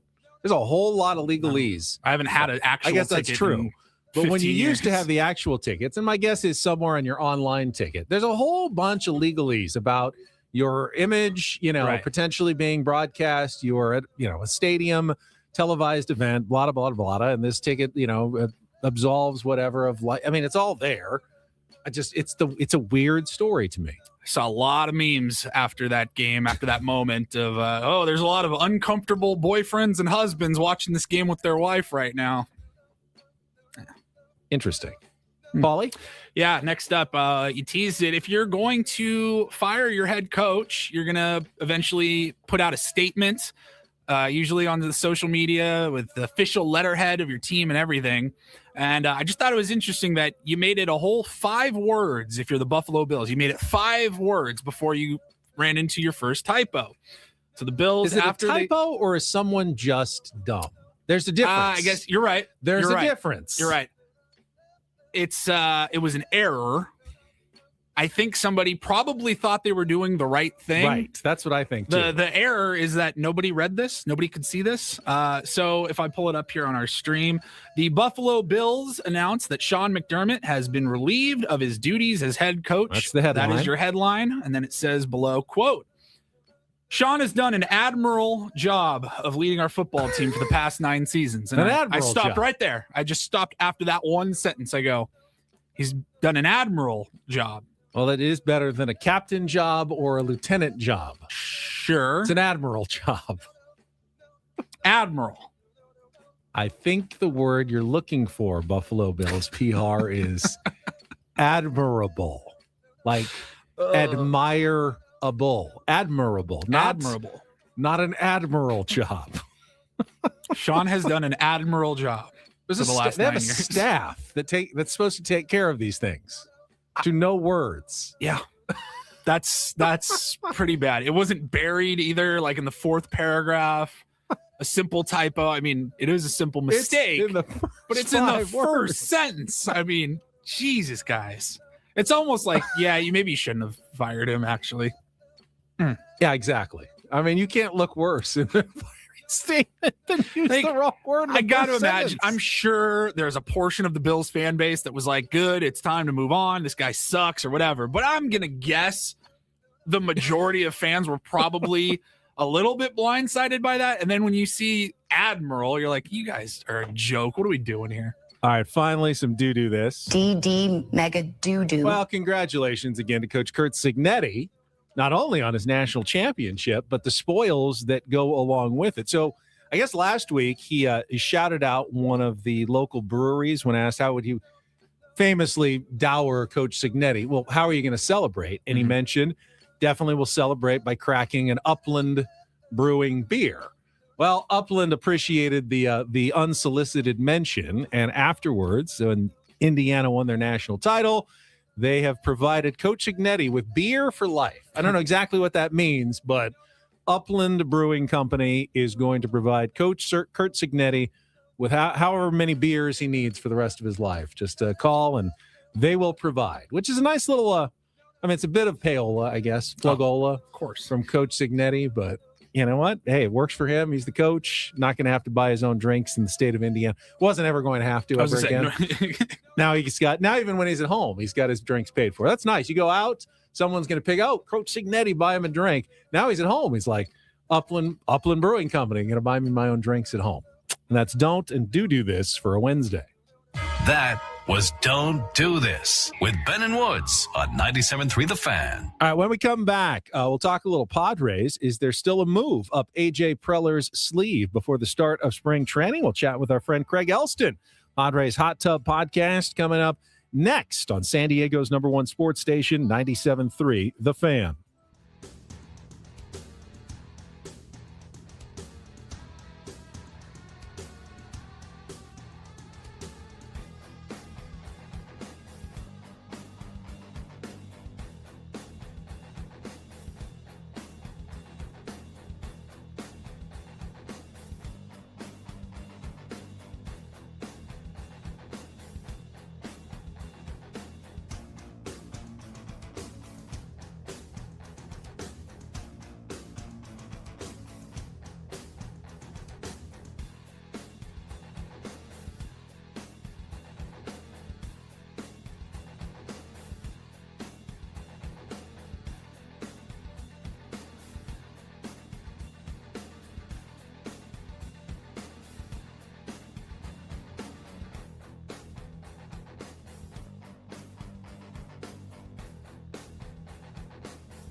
Hey, player, this is all yours.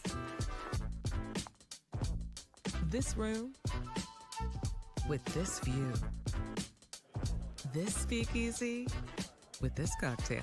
Hey, could you make that too? The spa with this. Ah. And this pool on this roof. This is all for you. The all-new Hamul Casino Resort, now open.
So you're really going to sit here and tell me you don't know who a Bella Danger is? I actually don't. You're going to look at me in the face and lie right to my face? Probably the names don't really mean that much. Sorry. Padres have been fairly quiet for a while again, but could there still be a move in A.J. Preller's near future? Craig Elsten is standing by. The Padres Hot Tub Podcast. We'll chat with our buddy Craig right after a check of traffic here on 97.3 The Fan. From the 855 Get Ross Traffic Center, protecting San Diego after accidents or injury. This traffic report is brought to you by San Diego law firm fighting for your sexual harassment rights at SDLF.com. It's broken furniture that is slowing you down northbound on the 5 at Birmingham Drive, and then on the southbound side of Cache. Right at National Avenue is off on the shoulder. The 163 southbound at Carneyville Road, there's another accident. Sometimes it's called a joke, a compliment, a hand that stays too long. If it's happening at work, you don't have to face it alone. San Diego law firm will help you fight against sexual harassment.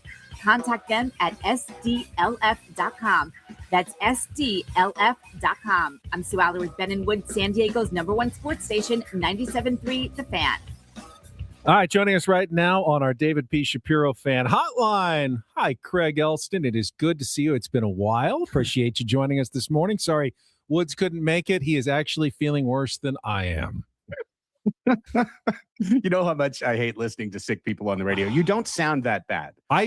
No, I've never had. It was nothing in the chest. It was all below the midsection, unfortunately. Uh-oh. Yeah, it was bad. Like Woods actually sounds He terrible. sounds awful. He's like, hello, I think I can make it in tomorrow. Like, please don't. I am simply 13 pounds lighter from 3 days ago, which is my God, which is a problem in and of itself. But feel pretty good this morning and ready to talk a little Padres baseball. As I said, it's been quiet, but my contention is that A.J. Preller is now biding his time and waiting for, and I don't know if there's a specific target that he's looking at or if it's maybe like a grouping of 3 or 4 pitchers that kind of circling around, and like Nick Pivetta last offseason, waiting for someone to kind of get disillusioned with their own market and ready to sign a deal that the Padres feel is a little more team friendly to add to starting pitching depth, like right before or right after the start of spring training. Yeah, it's the rhythm we've gotten used to the last 3 years, right? Ever since Peter Seidler's died. It's been, let's wait and let's go to the bargain bin sometime around February, March. Let's find the guy who fell through the cracks. Let's identify our $1 million lottery ticket players, and let's go to town. And that's what they're going to do again. And when you've made as many fundamental trades as the Padres have to build as much of a core as they have, you can do this. And I know it leads to really frustrating winters, watching the Dodgers pluck the number one guy off the market each and every year, watching, Arizona retool or the Giants retool or the Cubs sign a lot of guys. And you go, man, are we falling back? Well, it's really hard to just keep going back to your garage and looking at the Mercedes that is Machado and the Lamborghini that is Tatis, and the Bentley that is Bogarts. But that's kind of what we're left with as Padres fans is, remember all the nice stuff we have? Well, we still have that. And we're going to try and add to, the margins here, there, and everywhere. And to be honest, they need a first baseman, a starting pitcher, maybe a depth guy, a depth swingman type pitcher. And you've got yourself a team. So I'm not as worried as some Padres fans. I feel like this is what we're starting to get conditioned to, is just the long wait. And after I hear your guys' fantasy camp shows, then I know there will still be no more action. And then we'll get to your spring training shows, and I'll know there still will be no action.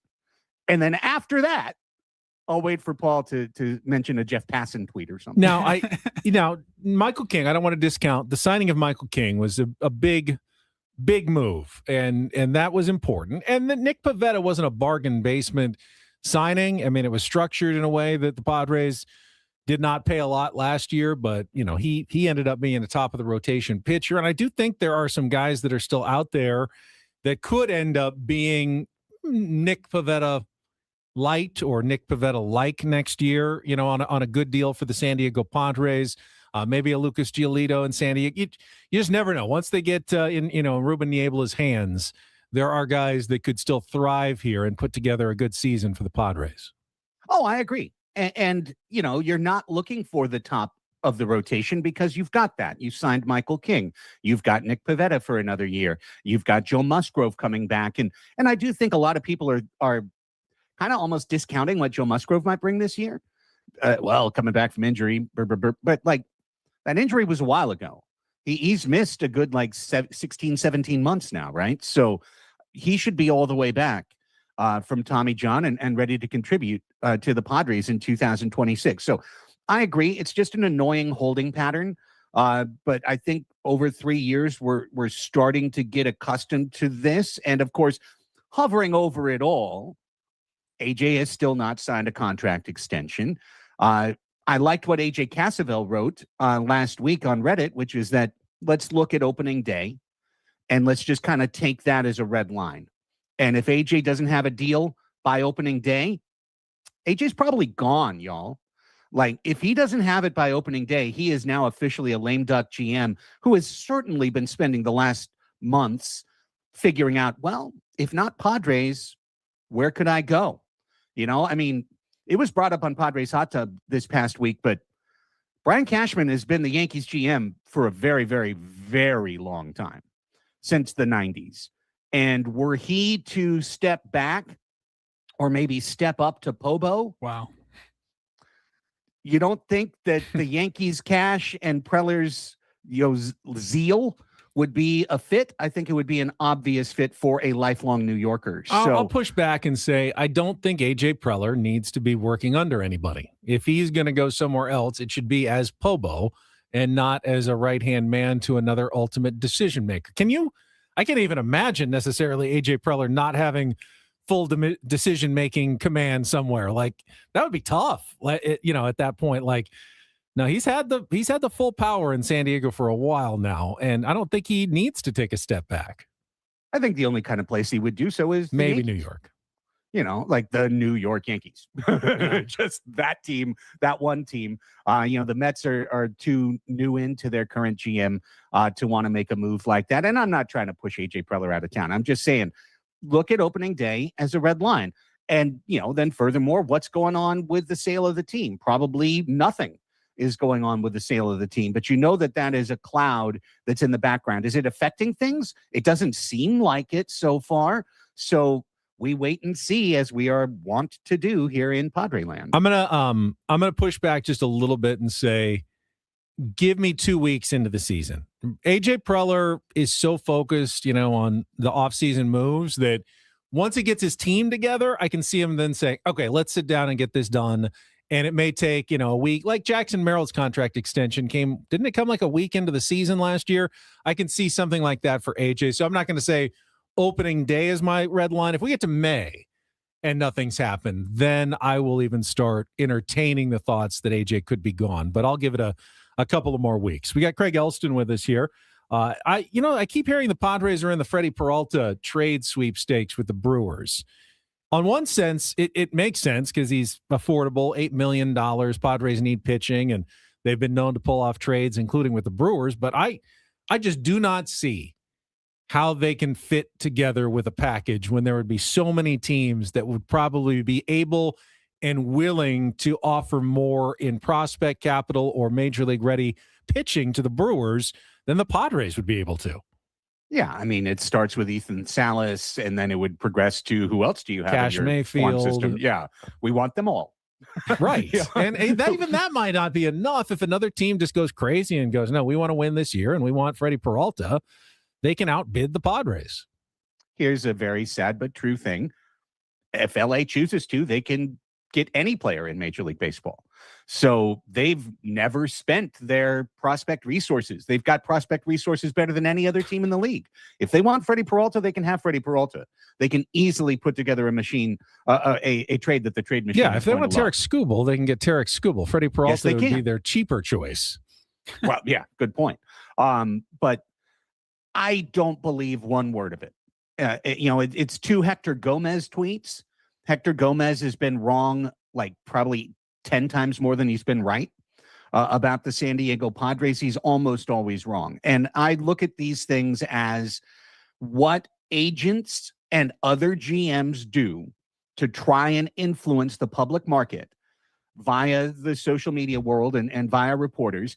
Always throw AJ's name in there because why not? AJ's crazy. So anyone else around the country can believe, oh, yeah, the Padres are hard in on Freddie Peralta. Maybe we need to raise our price. But I think anyone who does due diligence knows the Padres, cupboard of minor league guys is almost empty. And frankly, if AJ's going, I'll tie in our previous conversation. If AJ Preller actually trades for Freddie Peralta, I will truly believe he's in his last year as Padres GM because it would be an absolute sell the world. Who cares? 2026 or bust. We've got Freddie Peralta and we have truly emptied our minor leagues. There's no one left. So that would make me go, oh, all right, AJ. But I don't believe it. I think we're waiting for, Nick Martinez or Lucas Giolito. Broadcasting live from the Bill House Studios, we know how. Talking to Craig Elsten. Do you put any stock in the Evan Drellich piece that the owners have become coalesced after the Kyle Tucker signing with the Dodgers, that they are going to press hard for a salary cap, which a lot of people think means a long work stoppage going into next season? Do you believe the smoke that we are hearing right now in terms of the labor, the dire situation of labor? I think it's the Dodgers and the Mets versus everybody. I think it's two teams that are willing to spend $400+ million on their annual payroll against teams that are spending a quarter of that or less. Kyle Tucker doesn't need to be the galvanizing factor. I mean, it's just another log on the fire to me. But this is my fun stat, Ben, about that. $240 million. But because the Dodgers are way over the last threshold, it's 110% tax.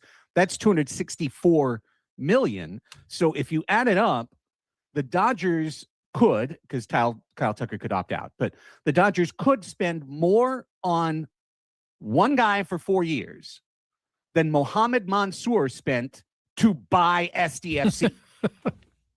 $500 million. $500 million gets you an MLS team, or it gets you 4 years of one outfielder in LA's outfield. And they're like, cool, let's do it. Amazing.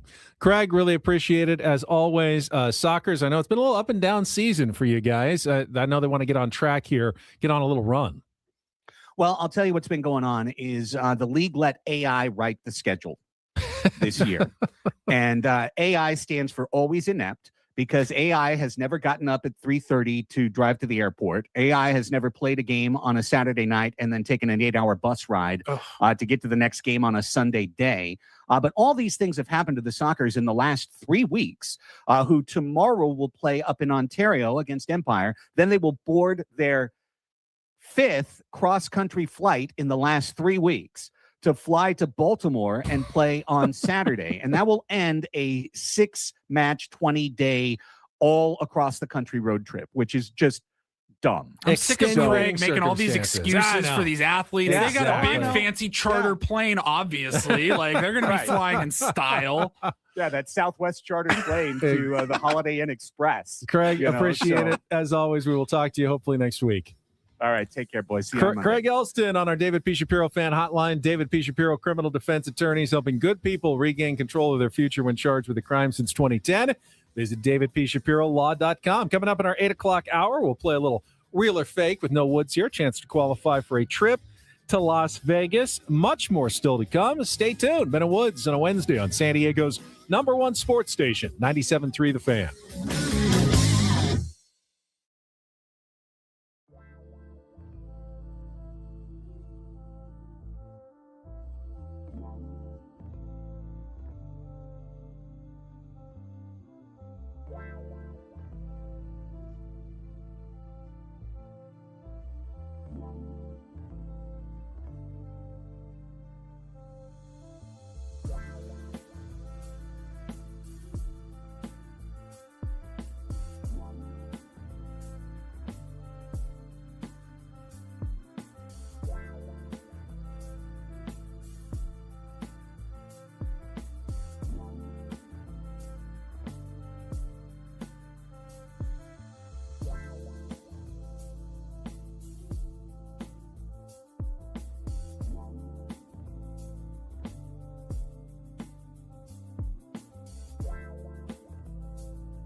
Halfway home on a Ben and Woods Wednesday that feels a lot like a Ben and Woods Monday here on 97.3 The Fan.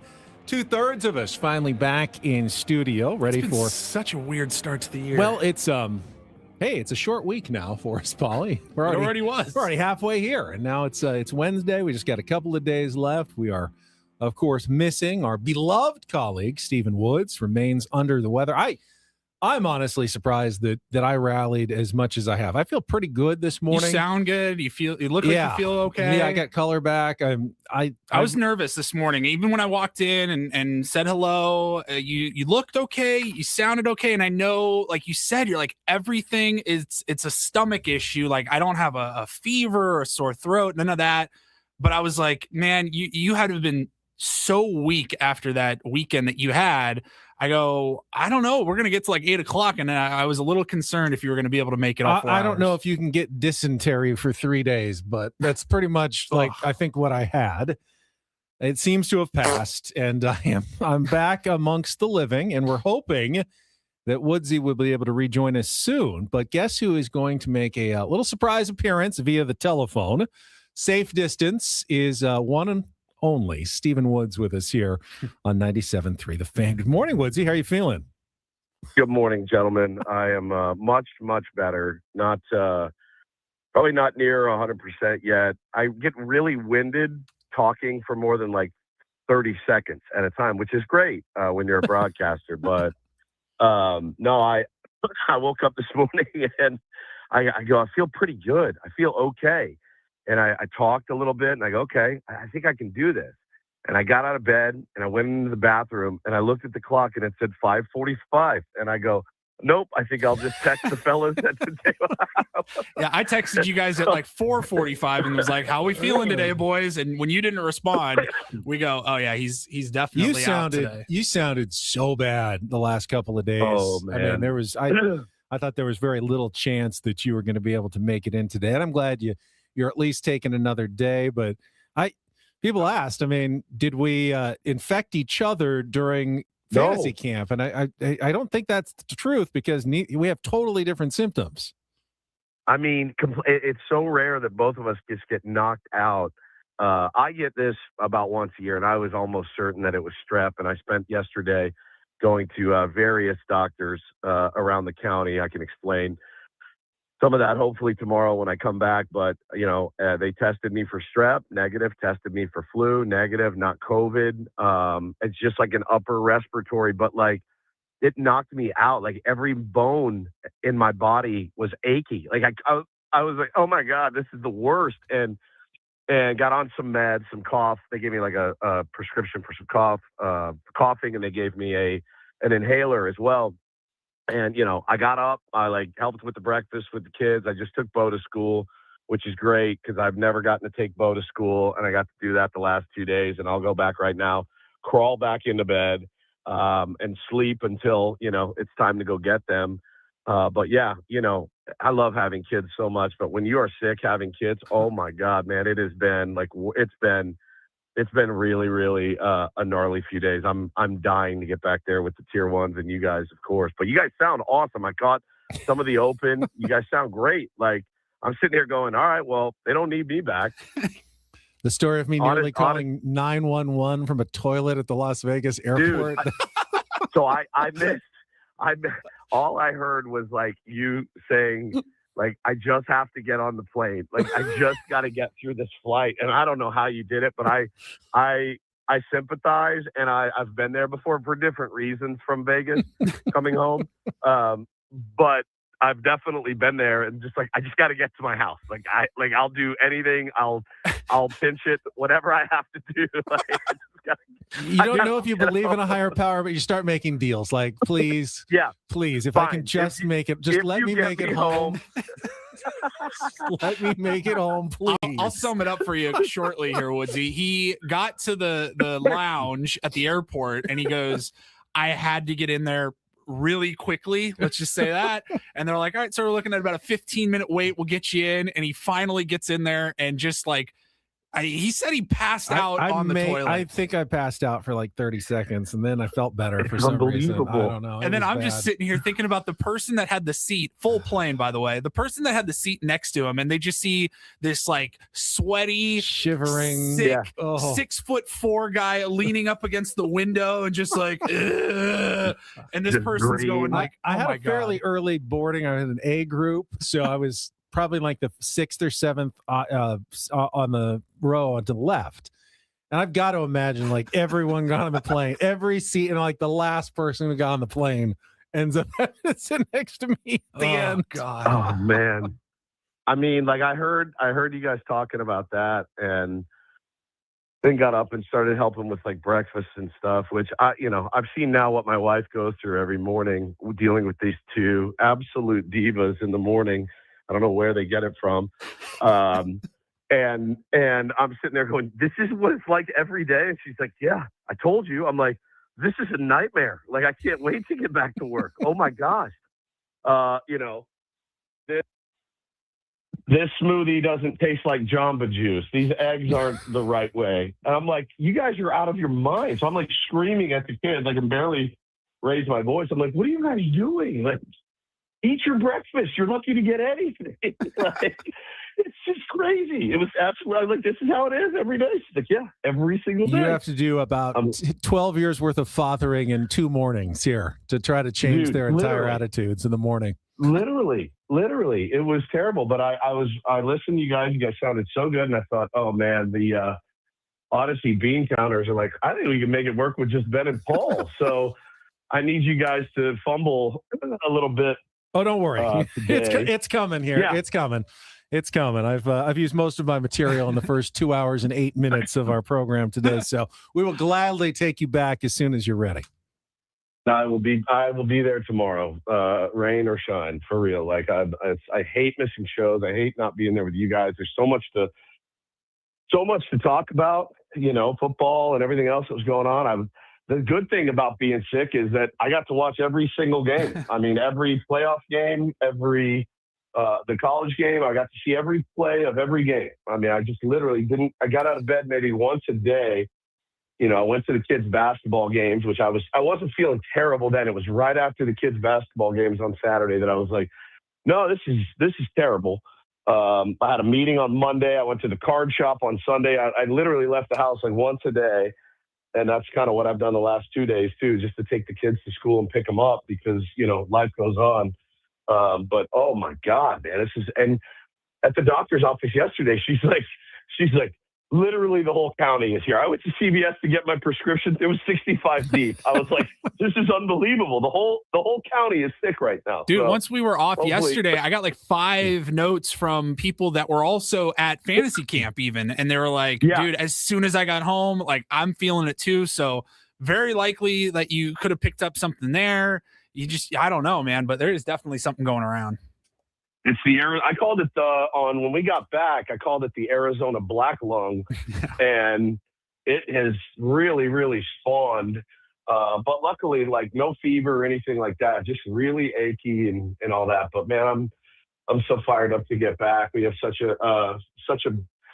a ton of stuff coming up that's going to be so fun. But I miss you guys. I miss the tier ones, and just wanted to say hello. And I'm going to crawl back into bed here. I've got an unbelievable story of an appointment I had to go to yesterday. That is just, you guys are really going to enjoy this. Can't wait for it, my friend. Quick sports take before you go, just because I have to ask. You watched the college football championship game. I thought one of the epic playoffs of our lifetime. Clearly, Miami belonged. I mean, they gave Indiana everything they could handle. Indiana, I think, one of the best teams we've seen this century. If Miami belonged, then Notre Dame clearly belonged in the playoff as well. Correct? Yeah, I thought so over Alabama, certainly. Yeah. I mean, I would have liked to have seen it now. Because I think Notre Dame could have hung with Miami, and if they could have hung with Miami, maybe they could have hung with Indiana. It would have been a more interesting playoff with the Fighting Irish in it than it would have been without it. And I think that was the one big mistake ultimately that the College Football Playoff Committee made, leaving Notre Dame out. I think we'll never kind of know how it would have played out with them in the tournament.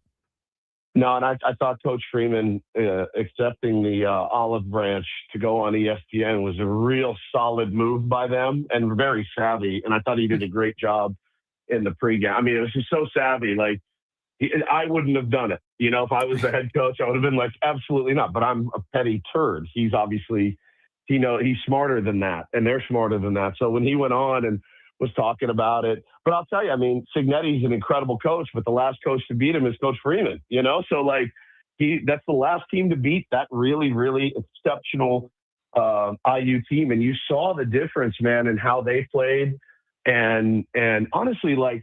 Miami certainly belongs, but you saw so many weird non-calls that like Miami when they went up into the chin of Mendoza, like that wasn't called. There was a couple of blatant penalties that weren't called on Miami, and it's like, man, you just kind of knew it was going to boil over. And Carson Beck, they were talking about it. He's really been efficient, but everyone was kind of waiting for that one bad throw. He got away with a couple. And then the one that just killed him at the end, you know, what was like his 40-second start or something in college football is insane. But I thought it was such a great game. I mean, you know, down to the last play was incredible. I loved it. I loved every second of it. And I was happy for IU. Well, Woods, we'll have plenty to talk about when you come back. I hope it's tomorrow, but make sure you're feeling a lot better, and we will see you soon. Thank you for calling in. Love you guys. Be well. See you, buddy. The great Stephen Woods on our David P. Shapiro fan hotline. David P. Shapiro, criminal defense attorneys, helping good people regain control of their future when charged with a crime since 2010. Visit davidpshapirolaw.com. Just to add to that, because the turnover at the end of the game, the interception that decided it, was the only turnover of the entire game. Mm-hmm.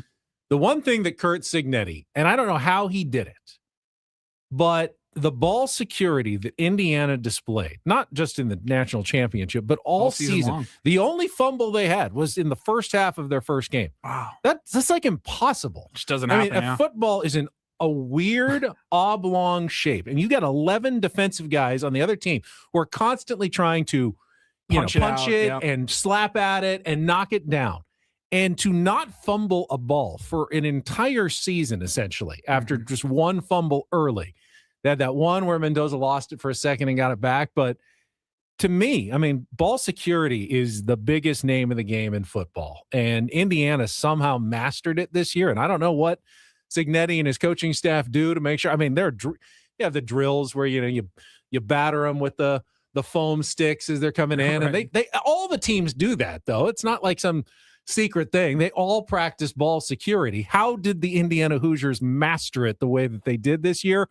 That, to me, was the biggest secret of Indiana football. Yeah, it hadn't really settled in with me until you just said it there talking to Woods. You said, this is probably one of the, if not the best college football team we've seen this century. And I go, yeah, I mean, I think you get a little caught up when you play the whole Cinderella story out over the last couple of years and from where they were to where they are now. But if you just looked at this season in particular, just this one season, it's got to be one of the greatest single seasons in college football there history. There were some close games. The Iowa game, obviously they could have lost the national championship game, the Penn State game. That it's football. It's designed to be close at the end. They had so many blowouts in the playoffs against good teams that they obliterated in the first couple of rounds of the playoffs. You can't really compare a 2026 college football team to an Alabama great team. It's apples and oranges. The way they were in control, to some extent. The way they were in control against Ohio State, I go, they're winning the national championship. I thought so too. I'm not saying that was the national championship, but the way that I don't remember the exact score, but I feel like they were in control pretty much start to finish against Ohio State. And that's when they jumped them and took over number one. Like, I just thought, this is Indiana's tournament to lose at this point. And I think one of the most fascinating stats, and this is just kind of one of those quirks that I love in particular, Indiana now the most recent team in college football to go undefeated in a season, going 16-0. It's become more and more rare. You get a lot of one-loss national champions, but occasionally it happens in football. You know the last college basketball team to go undefeated in an entire season? Indiana Hoosiers, 50 years ago in 1976. No one has done it. So they are actually like a Duke or a North Carolina. I know. They're now the last schools in both football and basketball to complete a perfect season. I don't know if it'll ever happen again in basketball. Arizona and maybe one or two are the last What is one. that? It's just We're so looking at, like, impossible now. In basketball, that's about like 37, 38 wins. games, yeah, to go all the way through the NCAA tournament. God. But no one's done it since Bobby Knight's 1976 team. And now Indiana football and basketball, the most recent undefeated seasons in big-time Good for Division them, I man. college sports. I only know one Indiana fan, and it's our buddy Ryan Phillips. I know he was elated. I don't know how much he cared about football until the last couple of years. Why would he? Why would he? Why not? I mean, To see the shots of the field house, like everybody back in Indiana watching the game in the basketball arena, and I'm just like, man, like they never that it was honestly it's not a huge, it's a pretty big step, but it felt like watching a school like San Diego State finally win something. Yes, and that I was going to make the same comparison because you were there as a student when San Diego State became relevant in college basketball. And it is one of the best feelings as a sports fan when your team goes from irrelevant to relevant. It's been one of my favorite things in this past quarter of a century in San Diego is seeing San Diego State go from one of the worst, like Indiana football level bad in college basketball, like one of the worst programs in America, to one that reached the national championship game. Had they won that, I mean, it would have been similar to the Indiana story, but maybe even more miraculous because you're doing it at San Diego State and not a Big Ten school. And now they're relevant year in and year out. Now, are they perfect? No, but they're considered, a team to talk about every single year. And it's so fun as a sports fan to see your team make that kind of transformation. I don't know that San Diego State basketball will ever win a national championship. I just don't. Padres have kind of done the same thing. They've gone from irrelevant to, they haven't gotten over the hump, but they are relevant. But with that history, like whether it's the Aztecs or the Padres, that losing history for so many years, just being in the conversation every year is so refreshing. And I think back to, of course, San Diego State in the championship a couple of years ago, but it goes well beyond that. It goes back to like 2010, 2011 when they were, in the top 4 in rankings. You got a huge game against BYU on a national TV on a Saturday, and it's the number 2 versus number 4 team in the nation or whatever it was. And you're just going, I don't know how the season is going to go, but this is the most fun I've ever had rooting for this team. All right, we got to take a time out. When we come back, we're going to play a little real or fake on a Wednesday.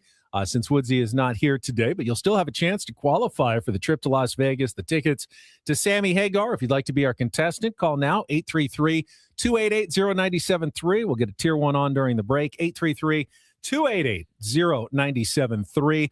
Play our game when we return with more Ben and Woods on San Diego's #1 sports station, 97.3 The Fan.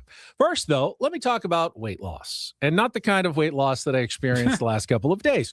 Yeah, it was fast. 13 pounds in like 45 hours. But with SDFatLoss.com, you can lose it real fast and not feel the way that I did. I lost 40 pounds in 60 days. Never really felt bad. Adjusted really quickly to the program as they laid it out for me. Eating real foods at the right times and the right portions, and watching the scale just go down. It's almost like, felt like magic, honestly, but it's not. You're putting in the work, and when you're done, you've created a new you, a sustainable new you that can keep the weight off. It's not based on injections. It's not based on, shakes or bars, which you're not going to keep eating the rest of your life. You're not going to do that. Even if you liked them, you're not going to buy them forever and ever. You want to eat real food. Well, this is a way to do it with real food, with real weight loss. All you have to do is sign up for a free consultation right now by going to SDFatLoss.com. And if you sign up for the program, still take advantage of their extended New Year's Day sale, keeping it going here through January, where you can get over 20% off, continuing the best prices of the year at SDFatLoss.com. A lot of people wanting to sign up with their New Year's resolutions. It's not too late. Before baseball season starts, you can be down 10 to 20% of your body weight, up to, again, a pound of fat per day with no exercise necessary. It really works. It does. I was one of the success stories. You can be the next by going to SDFatLoss.com. That's SDFatLoss.com. Results may vary.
player, this is all yours.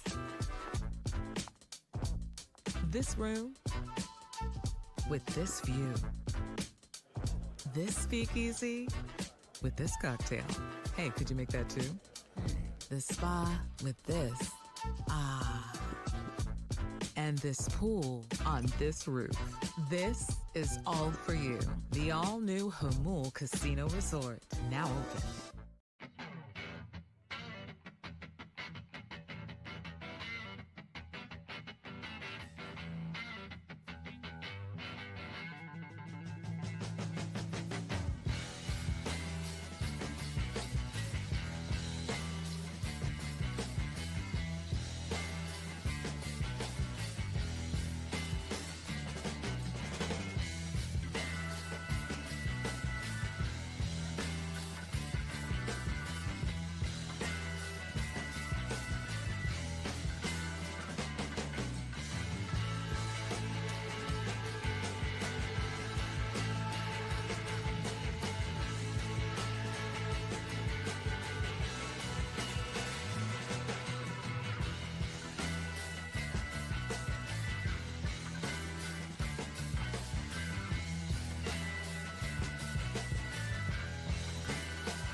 Still coming up on the program today, we got a Reindl Report at 9 o'clock and a Biggest Fan announcement. I'm assuming that Braden and Frank took care of that yesterday morning, but we'll have a new Biggest Fan announcement at 9 o'clock. Don't remember, if you don't remember, you can get your name in at 973thefan, sd.com/biggestfan and register to win Night in the Odyssey Suite at a Padres game this coming season, catered by Spiro's Mediterranean Cuisine. Again, just register your name at 973thefan, sd.com/biggestfan.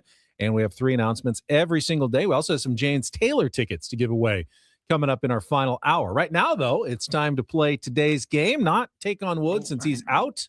I'm going to actually need to. He's going to have to do the little switcheroo with our because it was Wednesday, so you had the Take on Woods open ready. I totally get that, but that's not what we're going to play.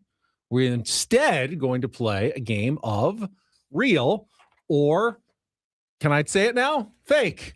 Yes. Some are here for the compelling sports talk with Ben and Woods. You can go plow through another donut. It's time for Real or Fake on 97.3 The Fan. Tell the people what they'll win today. The people is Ken this morning. It's brought to you by Bay Alarm, security and fire alarms for every business. We got you. Ken, good morning. Thank you for calling in and playing our game today. Good morning. Good morning. All right, if you can get 4 out of 7 right here on Real or Fake, you will qualify for our monthly grand prize drawing. It is a trip for 2 to Las Vegas. Hopefully it goes better for you than it did for me. 2 tickets to Sammy Hagar at Dolby Live at Park MGM.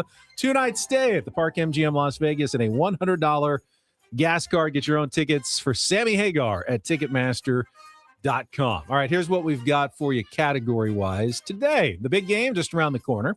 Super Bowls are 19 of the 20 most watched programs in American TV history. Let's see if you know your television history. I kind of combined a little Take on Woods and Real or Fake today. Today on Real or Fake, I'll name a famous TV program. You tell me if it owns one of the top 10 non-Super Bowl spots for a most watched episode in TV history. That would be real. or if it's a fake that did not make the top 10, if I've thrown in to fool you. Top 10 non-Super Bowl yes. television programs. Single most watched episodes in television history. Got it, Ken? Yes, sir. All right, let's go. Start with maybe an easy one. We'll see. Round number 1. MASH, real or fake?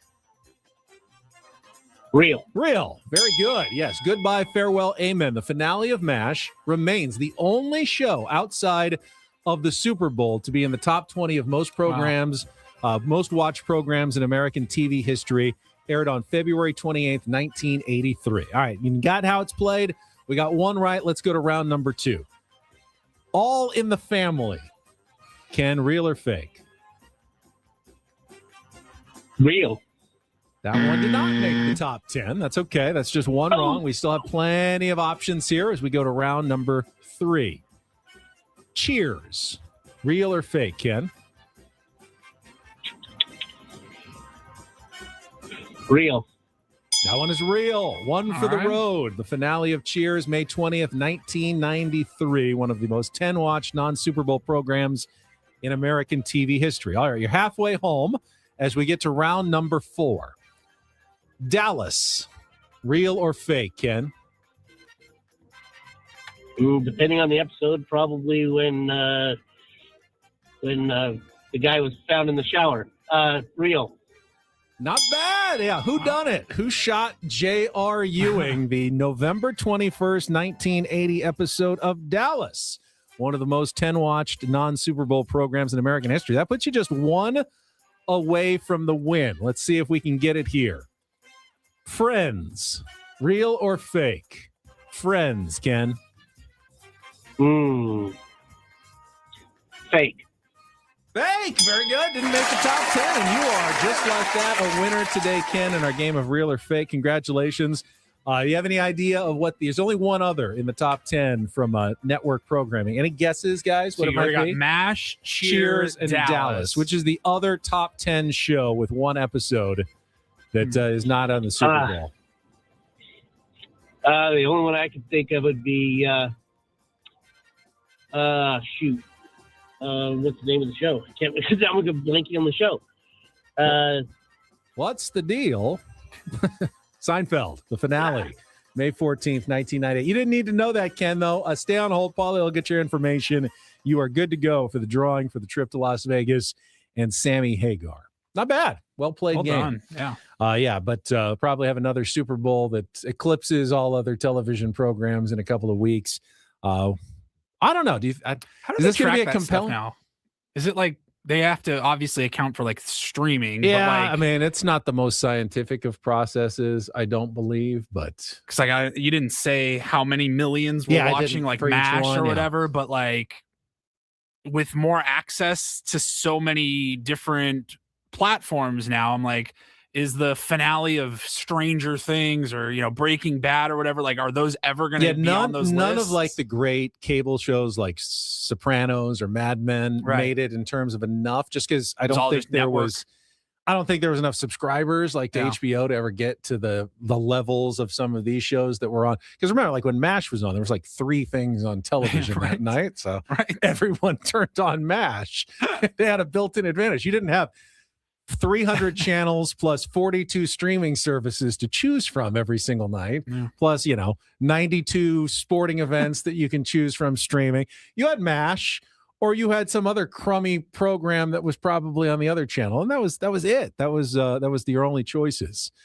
Simpsons didn't make the list. I saw a lot of other guesses that were pretty good, Lost. But those were the only ones that made it in the top 10 non-Super Bowl edition. All right, we will take a little time out. When we come back, I want to get back to some baseball talk, including more on a topic we discussed with Craig Elsten earlier, and that is potential lockout, labor stoppage, and how the Kyle Tucker deal with the Dodgers is impacting discussions among Major League Baseball owners. We'll get to that coming up next on San Diego's #1 sports station, 97.3 The Fan. Gambling problem? Call 1-800-GAMBLER. GEGE 000-466. For a full list of games and rules, play at 7 Mile Casino. Visit 7milecasino.com. First, 7 Mile Casino is Woods and my place to play cards. We want you to make it yours as well. It is upscale. It is comfortable. Love going in there. I just walk in and I've been in other casinos, other card rooms. I never feel the same vibe as I do in 7 Mile Casino. You walk in, you feel like you're in a nice kind of club restaurant.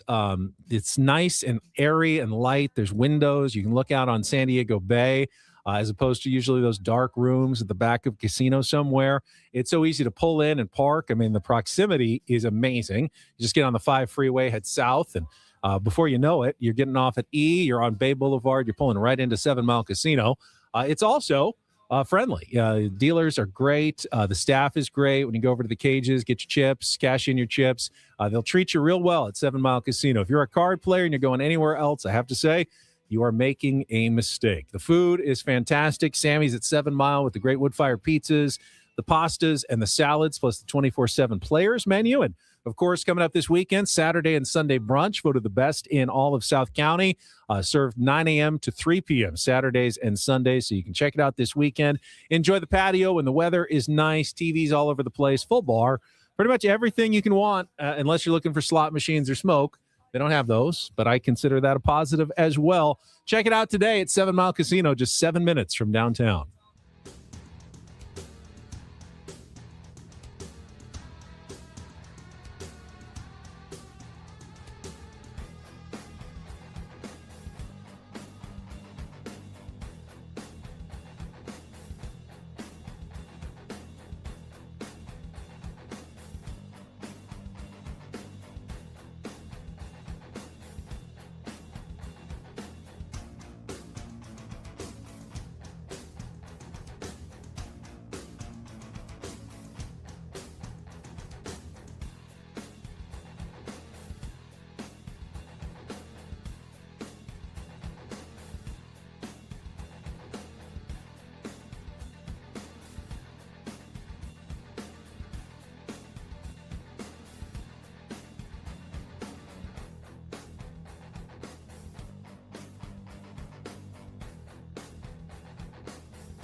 Hey, player, this is all yours. This room with this view. This speakeasy with this cocktail. Hey, could you make that too? This spa with this. Ah. And this pool on this roof. This is all for you. The all-new Humul Casino Resort, now open.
Broadcasting live from our Bill House studios. We know how. Ben and Paul on a Wednesday. We were very hopeful that Woodsy was going to be back tomorrow. Joined us in our 8 o'clock segment from the phone. Was sounding much better. Just got some updated medical news. More testing in on Woods. I don't think he's coming back. I don't know if he's coming back tomorrow. I guess we'll find out tomorrow morning at 6 a.m. We talked earlier about the craziness in college football, Paulie.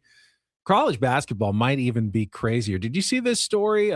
So this is just in from this morning that apparently a court has issued an injunction on behalf of Charles Bediako. He's a former Alabama player who has been Alabama in basketball, who has been in the G League for, I think, 3 years now, has signed like 3 different NBA contracts, and is suing to get his eligibility back so he can return to Alabama. And he was granted it. Wow. And he's immediately eligible to play for Alabama. Guy who's been in the pros for multiple years, has signed multiple NBA contracts, is now just being allowed to go back to college basketball because the NCAA cannot stop this now. It is just like every state court gets to have their own ruling and put players back in NCAA basketball at any time.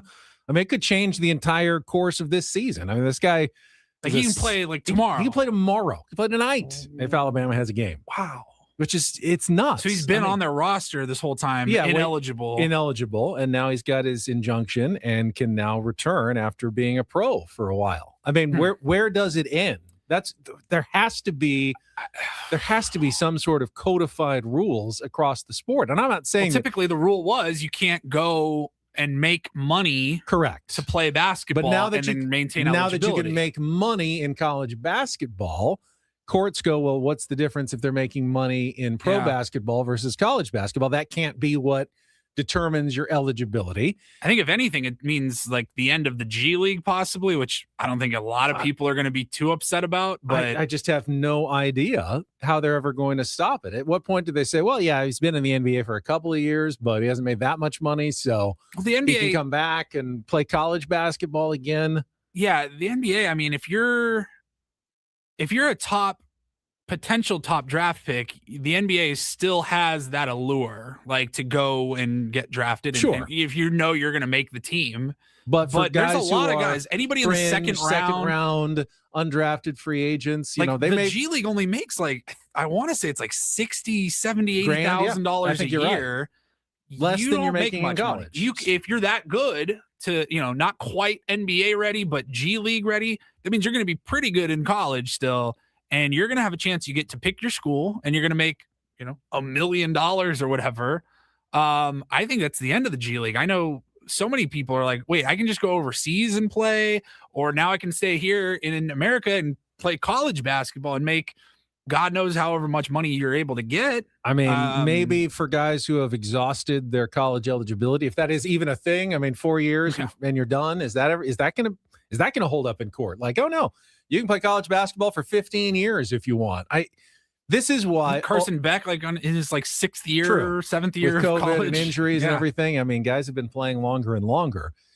I think ultimately the only way they're going to fix it is they're going to have to unionize and collectively bargain with college athletes so they all agree on a standard set of rules. You can't have sports without rules. Every team needs to operate under the same set of rules, essentially. Otherwise, it's not really a sport. I mean, so are we talking about in theory, LeBron James has college eligibility? They would argue right now that LeBron's made too much as a pro. There's a cut. Right now, the only cutoff is, well, if you make about the same as what you make in college, then you can go back. And they'd say, well, LeBron's made way too much in pro basketball to come back. But ultimately that there is an argument to be said there that he has not exhausted his college eligibility. What if Victor Wembanyama didn't play any college basketball? He's only a year, 2 years in. So, I mean, he's a huge name and a huge star who's made a good amount of money, but he ain't make LeBron James money. And this kind of leads me to what I wanted to talk about this segment. And is that is in order to have sports, you ultimately need everybody to be operating under the same set of rules. You can't just have one school or team that just buys their way everything they need. And in baseball, you are getting to the point where there is one team in particular that gets to operate under its own set of rules. Another one that can sort of operate, one or two that can sort of operate under similar rules, and 27 teams that operate under a different set of rules. You know who I'm talking about, and it's becoming a bigger issue as we head into labor negotiations this year. You're being a real jerk right now because I don't want to even sound like I'm defending the Dodgers in any way, but what rules are they breaking? They're not breaking. You just said playing under the same rules. But they're operating in a different manner than every other team because they're able to, and the other teams are not. We will talk about it after a check of traffic here on 97.3 The Fan. From the 855 Get Ross Traffic Center, protecting San Diego after accidents or injury. This traffic report is brought to you by Covered California. What a big mess now on the 94 westbound at Euclid Avenue, all because of a collision. It's in the center divider, but the delays start right around Federal Boulevard. And then watch out for a stall on the 125 southbound at the 94. This one's off on the right shoulder.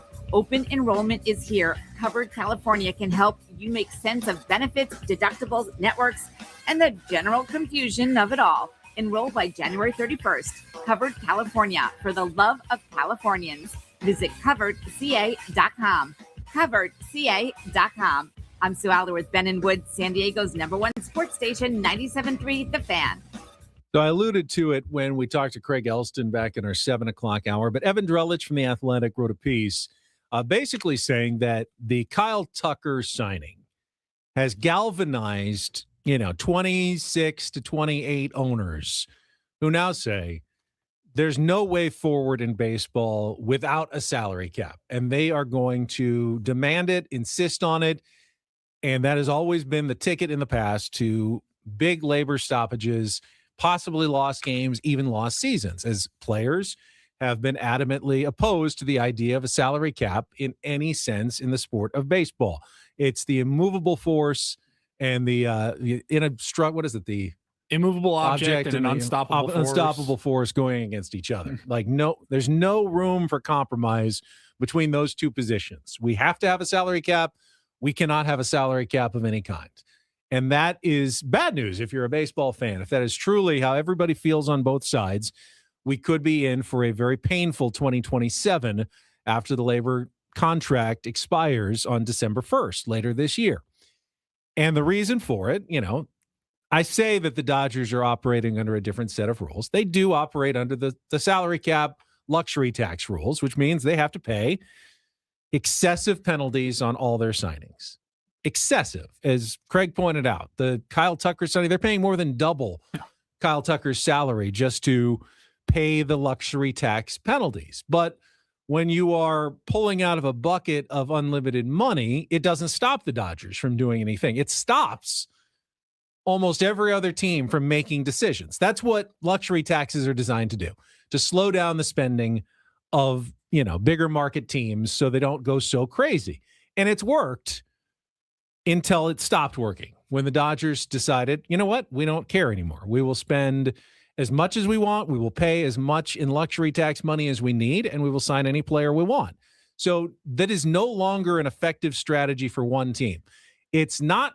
The Mets can go a little bit more. Even the Yankees have stopped spending like they don't care. They care about the luxury tax. They don't want to throw luxury tax money, so they're more careful about their spending. It works on like 28 and a half teams. Doesn't work on the Dodgers. That means the system is broken. Now, how do you fix it? That is the big question going forward. Can you do it with a salary cap? Clearly, and Drellich tweeted this morning because someone asked him, does that mean there's going to be a salary floor? Absolutely. If there is a salary cap, there has to be a salary floor. Even the owners know that. They would never presume to say, we're going to have a salary cap, but, oh no, there's no salary floor. The Marlins can go on spending $87 million on their entire payroll. The Rays can spend nothing, but we're going to have a salary cap. They know that any salary cap comes with a salary floor. How do you even implement those? I mean, if you have a team that's only got an $80 million payroll, but they make the floor $120 million, does everyone just get raises? Do they have to sign guys for exorbitant contracts that don't deserve that money? Which is why I still think it is possible that the MLB players will see that the only way forward is going to be a change in a system that is so lucrative for them in the short term, that so many teams are going to have to spend up to the floor, that there is going to be a spending extravaganza coming out of the CBA that is going to benefit so many rank and file players. The guys who weren't making as much money, they're going to see salaries double, triple, for their contract right now. And that's going to be very tempting. Their $3 million a year contract could jump up to $9 or $10 million a year. Because a guy like, I don't know, pick a Padre relief pitcher. A guy like Jeremiah Estrada has the same vote as a member of the Players Union as someone like Juan Soto does. Now, Juan Soto, guys like that, they definitely don't want the salary cap because that's going to keep salaries from getting into the $50 million, $60 million a year, just like the basketball salary cap. Juan Soto doesn't care because he's going to get grandfathered in. Has kept guys like, LeBron from making $140 million a year, which he'd get that on the open market if there was no salary cap. But are there enough of those star players that are going to say, we need to do this for the good of the game, for the future superstars? Or are there going to be enough players who go, we're going to all make tons of money over the next 5 to 10 years? Yeah, in the long term, the owners will keep some costs under control. They'll keep the giant salaries from going giant. But can they make it desirable enough for the vast majority of players to go, yeah, this floor thing is much better than the salary cap thing is bad for 20 or 30 players at the top of our game? That is how I think it's going to end up playing out. I just keep going back to that incident middle of the season last year in Philadelphia with the Phillies, Bryce Harper and Rob Manfred, apparently getting into it in the clubhouse and just saying, don't you ever come into to the commissioner of baseball, by the way, don't you ever come into this locker room and start with a salary cap. I'm paraphrasing. I don't remember the exact quotes, but it was pretty contested. Bryce Harper then. is just one guy. Got the same voting power. He's only got the voting power of one guy, but I'm guessing the majority of the people in that clubhouse at least felt the same way. They can listen to him, but again, I mean, I just hope everybody is kind of listening, because I think there's a middle ground somewhere that's good for the sport, good for the fans, and ultimately going to be good for most of the players as well going forward. I got a Reindl Report, biggest fan announcement, all coming up next year on Ben and Woods.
Still to come in our final hour of Ben and Woods. Talk some more college hoops coming up. Aztecs big game tonight at Grand Canyon. I can give you my insight since I've actually been to that arena in Phoenix. It is considered one of the toughest road environments in all of college basketball. Yes, Grand Canyon University. And if you don't know why, I will share that with you coming up. We also have college basketball for you tomorrow night here on 97.3 The Fan. The UCSD Tritons continuing their season after winning against Cal State Bakersfield over the weekend. They will play at UC Davis. Pretty big game for the Tritons tomorrow night. You'll hear it here at 6 p.m. on 97.3 The Fan. UCSD is currently in just a big log jam in the Big West. I think Irvine and Hawaii are 5-2, and then UCSD is in a four-way tie for third at 4-3. So all these games are really important. UC Davis is one of those teams that's also at 4-3. So big college basketball game tomorrow night as well. You know what? Real quick, since we're talking just a little college hoops locally here. So I was at the Aztecs game on Saturday against New Mexico, and they went to a timeout at some point in the game, and they made a really cool announcement during the game. They said, hey, everyone, let's give a round of applause. The game has just gone final. The Lady Aztecs also improved to 8-0 in the conference play. They are undefeated. They are running the table right now, and the whole arena, who it's sold out arena, went nuts for the Lady Aztecs, and I thought that was a cool moment just for them to get a little bit of their flowers. I'm glad you brought that up. Yeah, 15-0. Both teams trying their hardest not to be the first to take a loss in conference play, but this is the best start for the Aztecs, the Lady Aztecs under Stacey Terry Hudson. They have been red hot lately. They've gone through really the first half of their Mountain West schedule. They got a bye. I think they play again on Saturday. Obviously, Chris Ello can tell you all about it, the voice of the Lady Aztecs for many, many years, but they made the NCAA tournament last year with a surprising run in the Mountain West tournament. And now they should be one of the favorites to get back there, considering how they played so far this year. So it's been an actual really good conference season so far. After the disappointing non-conference schedule for San Diego State, it's been a very impressive conference season on both sides, men's and women's, at Viejas Arena. Before we do anything else, and we do have some James Taylor tickets to give away later this hour, it's first time to announce our biggest fan this morning. If you hear your name, you're going to have 10 minutes to call us back at 833-288-0973. Qualify for our grand prize, 20 tickets for you and your friends for a night in our Odyssey Suite at a Padres game this upcoming season with all the fan staff, catered by Spiro's Mediterranean Cuisine. And this morning's biggest fan, Cynthia Irwin from San Diego. Cynthia Irwin from San Diego. Give us a call in the next 10 minutes at 833-288-0973. And let it keep ringing because, Paulie and I are just the two of us today.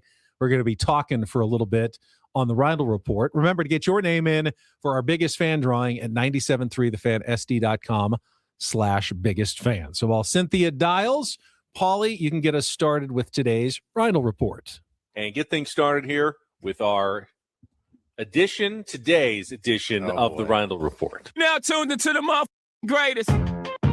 Welcome to the Reindl Report with Paul Reindl. Hi, Paul. All right. 2 stories from the world of sports that we haven't gotten to yet. We'll start off in Major League Baseball. And 1 story that you didn't know you needed. Are you laughing, biatch? It's the Reindl Report. Hey, Paul, how you doing? Okay, how are you? On 97.3 The Fan.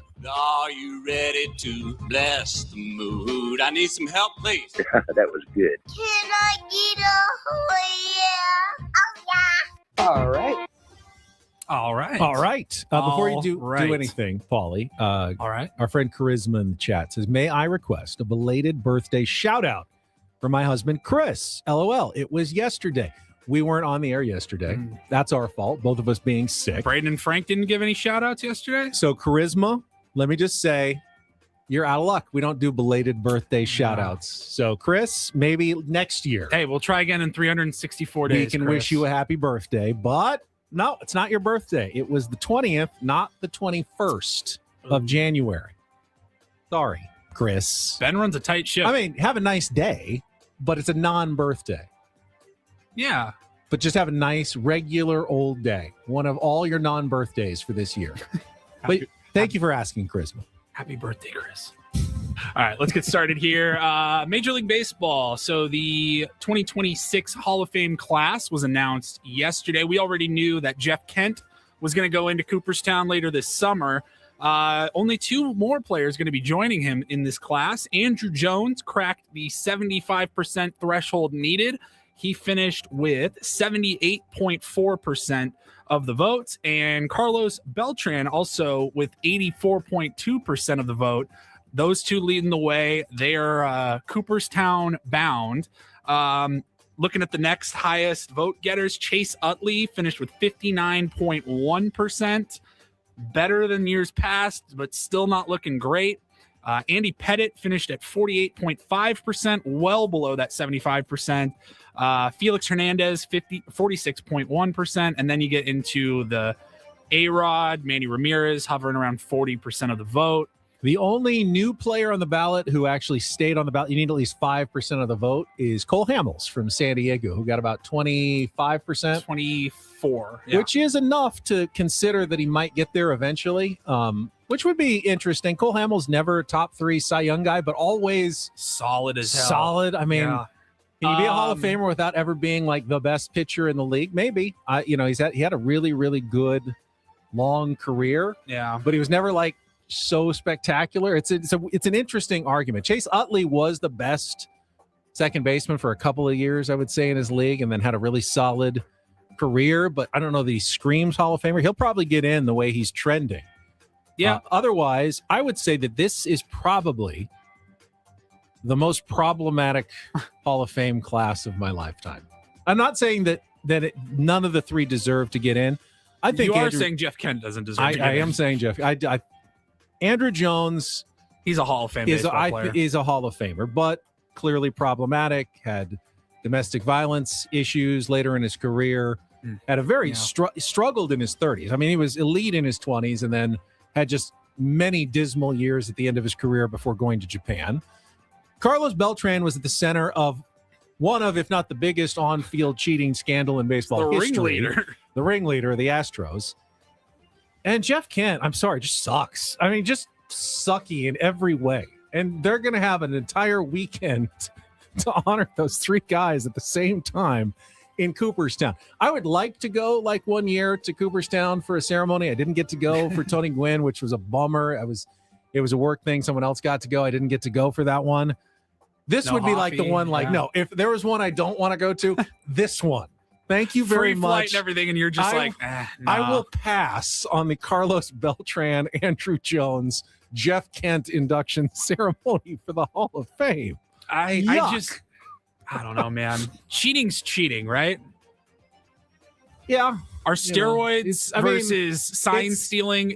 Are we really going to draw a line on what cheating? No one's keeping anybody out of the Hall of Fame for like looking in at a guy's mitt and trying to steal like pitch tipping.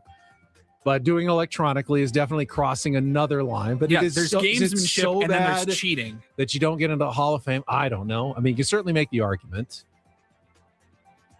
Man, honestly, I'm probably biased against the Astros cheating scandal, but like, I don't know that Carlos Beltran was ever a Hall of Famer. There are more problematic Hall of Famers certainly than Andrew Jones. Oh yeah, by far. So I'm not going to begrudge him getting in. He deserves to get in. How much of that? Is it just what happens on the field, or is it the all-encompassing your whole career? I don't know. At some point, they should just do like the all-problematic year and put in Barry Bonds, Mark McGwire, Pete Rose. Just do them all at once and just have the biggest like stained ceremony in the Alex Rodriguez. Just get them all, Manny Ramirez. Just put them all in at the same year and do one kind of awkward ceremony for everybody at the same time. Yeah, I've personally really changed my tune on the Hall of Fame over the last 15 years, really. I mean, the fact that Barry Bonds and Alex Rodriguez are not in the Hall of Fame, I just think is wrong. I really do. Barry Bonds is the best baseball player that's ever lived. Maybe that gets passed up by Shohei Ohtani. I don't know. But like I've never seen a hitter like Barry Bonds. He was the best player. He was a Hall of Famer before he did or did not take the steroids.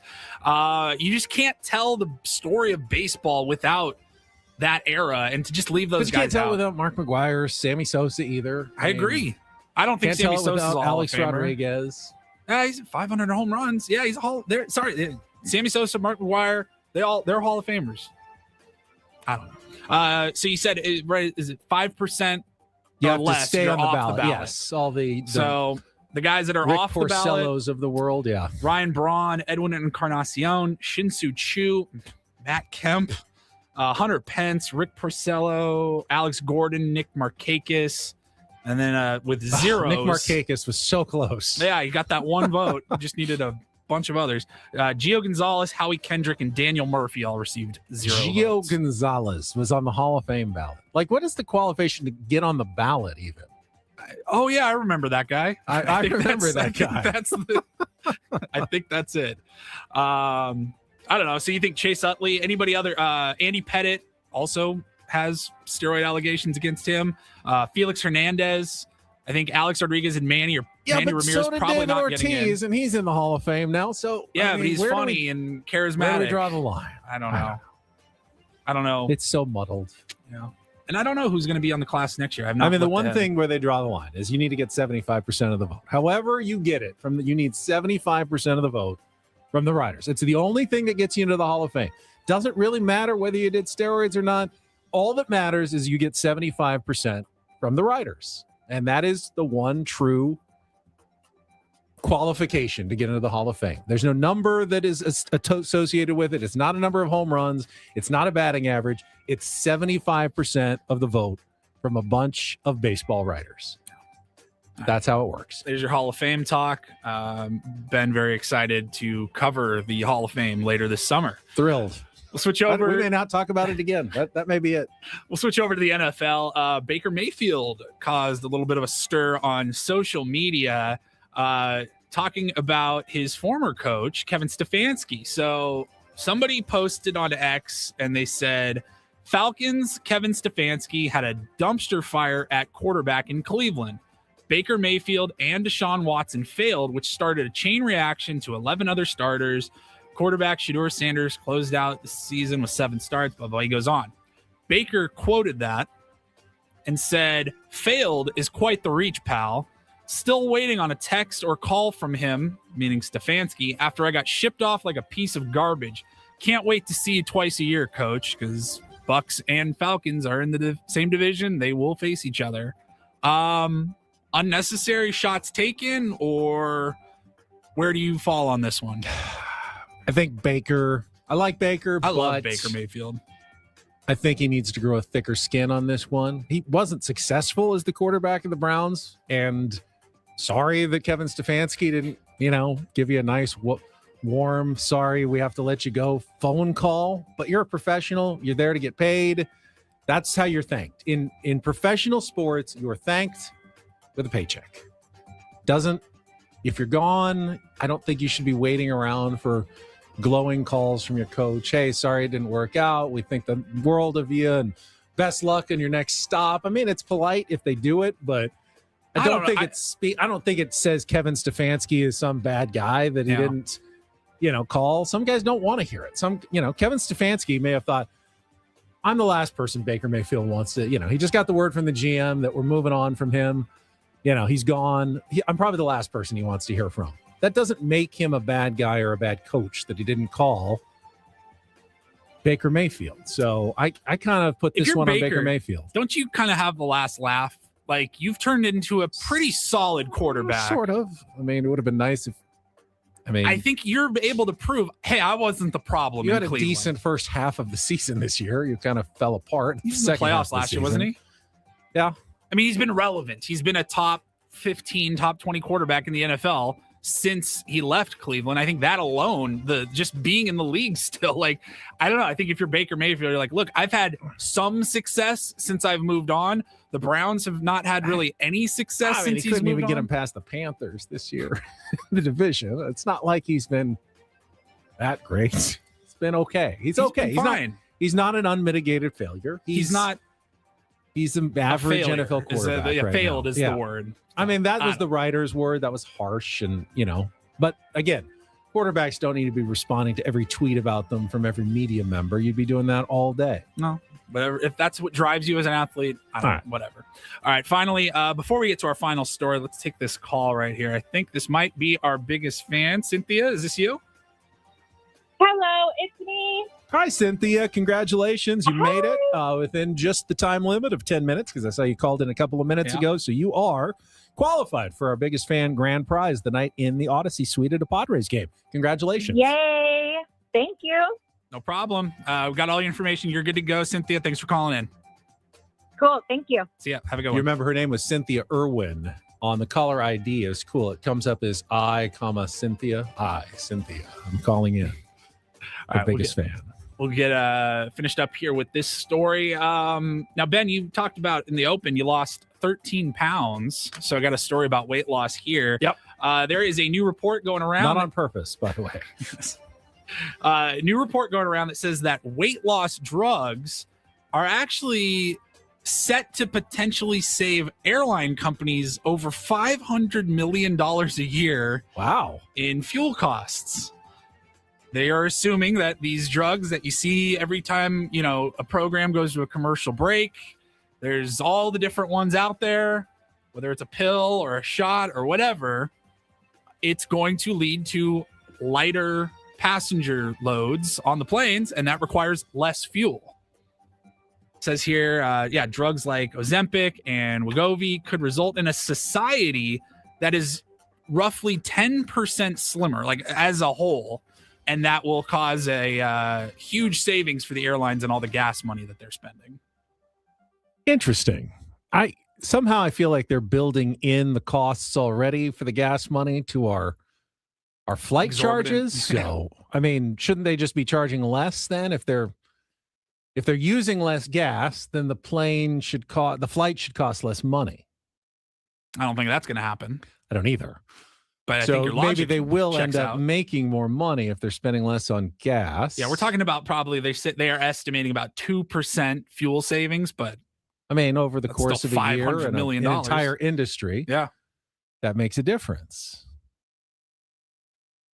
So the only thing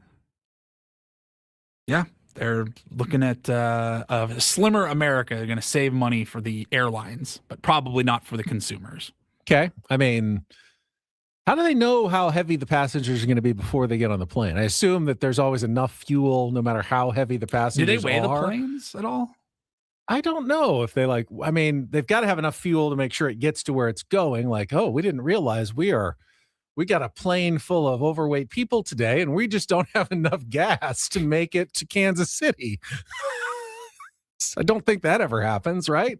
I don't think you ever so. get that announcement? Like, there's too many fat people on this plane. We can't make it. This is your pilot speaking. We're going to need to stop in Phoenix to refuel because you people are just too heavy.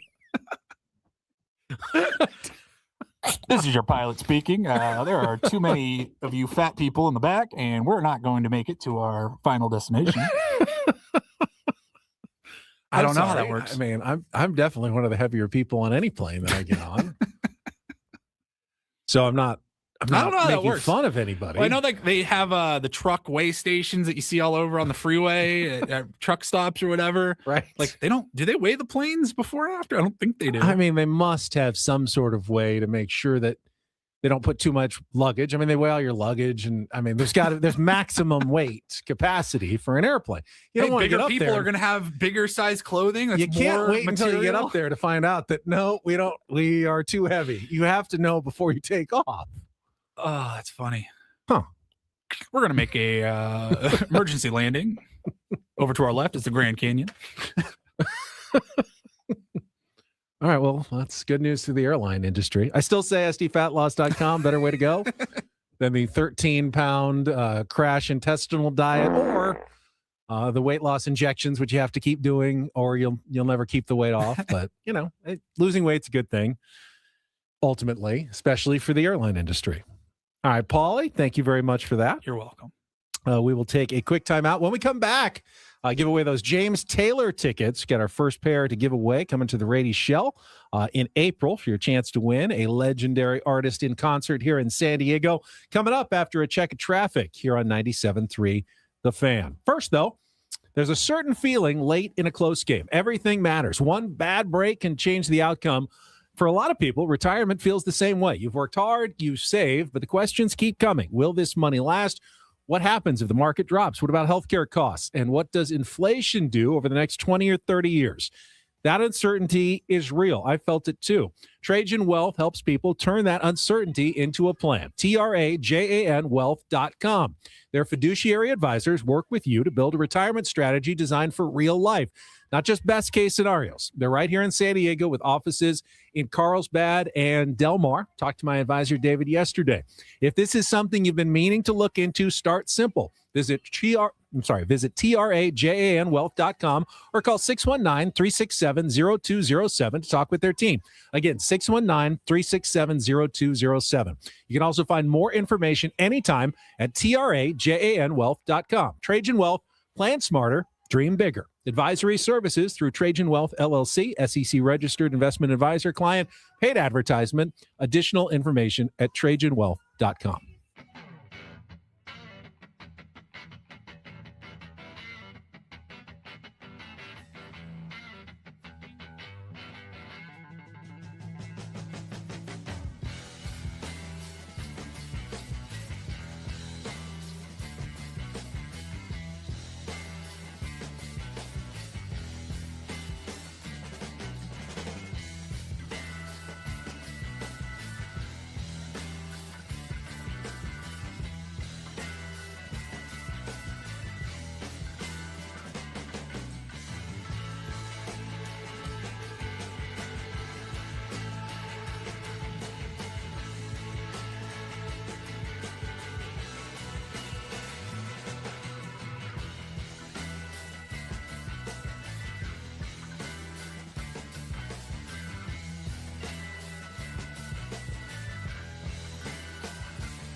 Hey, player, this is all yours.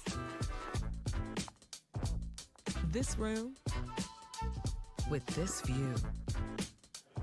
This speakeasy with this cocktail. Hey, could you make that too? The spa with this. Ah. And this pool on this roof. This is all for you. The all-new Hamul Casino Resort, now open.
Hey, player, this is all yours.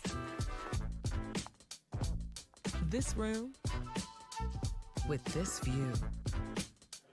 This speakeasy with this cocktail.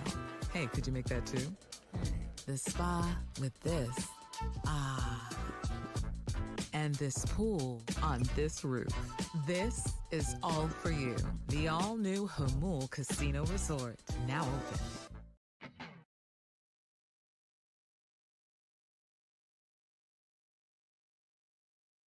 All guests on Ben Woods appear on the David P. Shapiro Fan Hotline. David P. Shapiro, criminal defense attorneys helping good people regain control of their future when charged with a crime since 2010.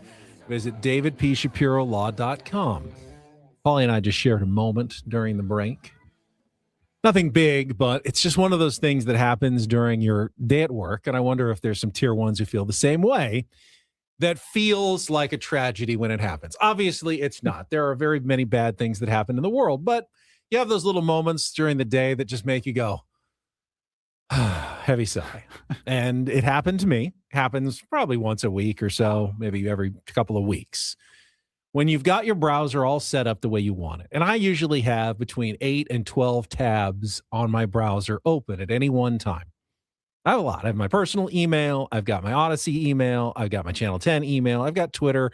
I've got ESPN. I've got the UT website. I've got our commercial advertising program. I've got some copy. I've got my notes. They're all in separate tabs. I've got 9 tabs open right now, and I just cut that in half probably in the last hour. And I have it laid out. They're always in the same order, so I know how to get to them quickly. And you accidentally hit the X out button, and they're just gone. And then you have to spend the next 3 or 4 minutes opening everything up, logging back into everything, and setting up all your tabs again the way that you want them to be set up.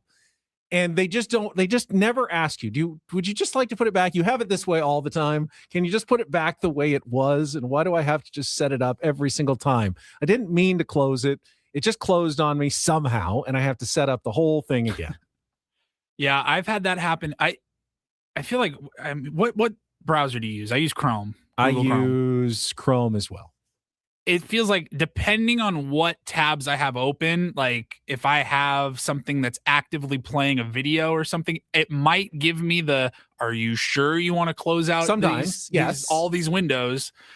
But I feel like I don't usually get it at home. At least I'll have my problem is I have a 2 monitor setup in my office, and I'll have my Chrome tab open on the left monitor, and I'll move my mouse to my right monitor to try to grab something else or whatever. And it always magnetically just moves to the upper right corner of that left screen, and then just X's out everything. And there's no are you sure you want to do this? And I just go, damn it. All right. Some people say on Chrome, Tim says use Control-Shift-T to restore the tabs. Now, sometimes when it closes unexpectedly, it politely asks me, would you like to resume? Would you like to resume all your tabs? And I go, oh, yes. Thank you, good Chrome, sir. I would love my tabs to be put the way they were before, so I don't have to do it manually.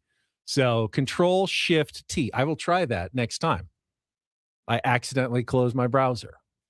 And then it makes you sometimes you have to reboot your computer every once in a while. It's sometimes it lets me put it back the way I wanted, and sometimes it doesn't. The worst is very much a me problem, but I'll have our audio software that we use, and if I'm working on, a show open or something, 50 different sound files all kind of combining into one, I'm mixing it all up.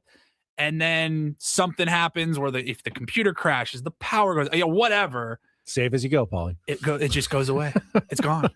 Every once in a while, there's a recovery, but it feels like those it are used few to be and far so much between. worse. I mean, the early computers that did that 20 times a day. So we're probably lucky now, but we get very spoiled with our technology very quickly. Must be tough having to open tabs for work. LOL. Yeah, you have no idea, man. We have so many tabs that we have to. Opening tabs. I got to worry about turning the microphone on. That's my manual labor is opening tabs, and it's just the worst. I've got 9 buttons here on this board that I got to worry about and press sometimes. I mean, it's a tough job. I'm going to try Control-Shift-T the next time. Close out right now. So after I just put them all back. What if it doesn't work? So if I hit the red circle and I close it out, and then I open Chrome again and hit Control-Shift-T, you're telling me that all my tabs that I had open will reappear again? Is Is that what you're saying in the YouTube chat?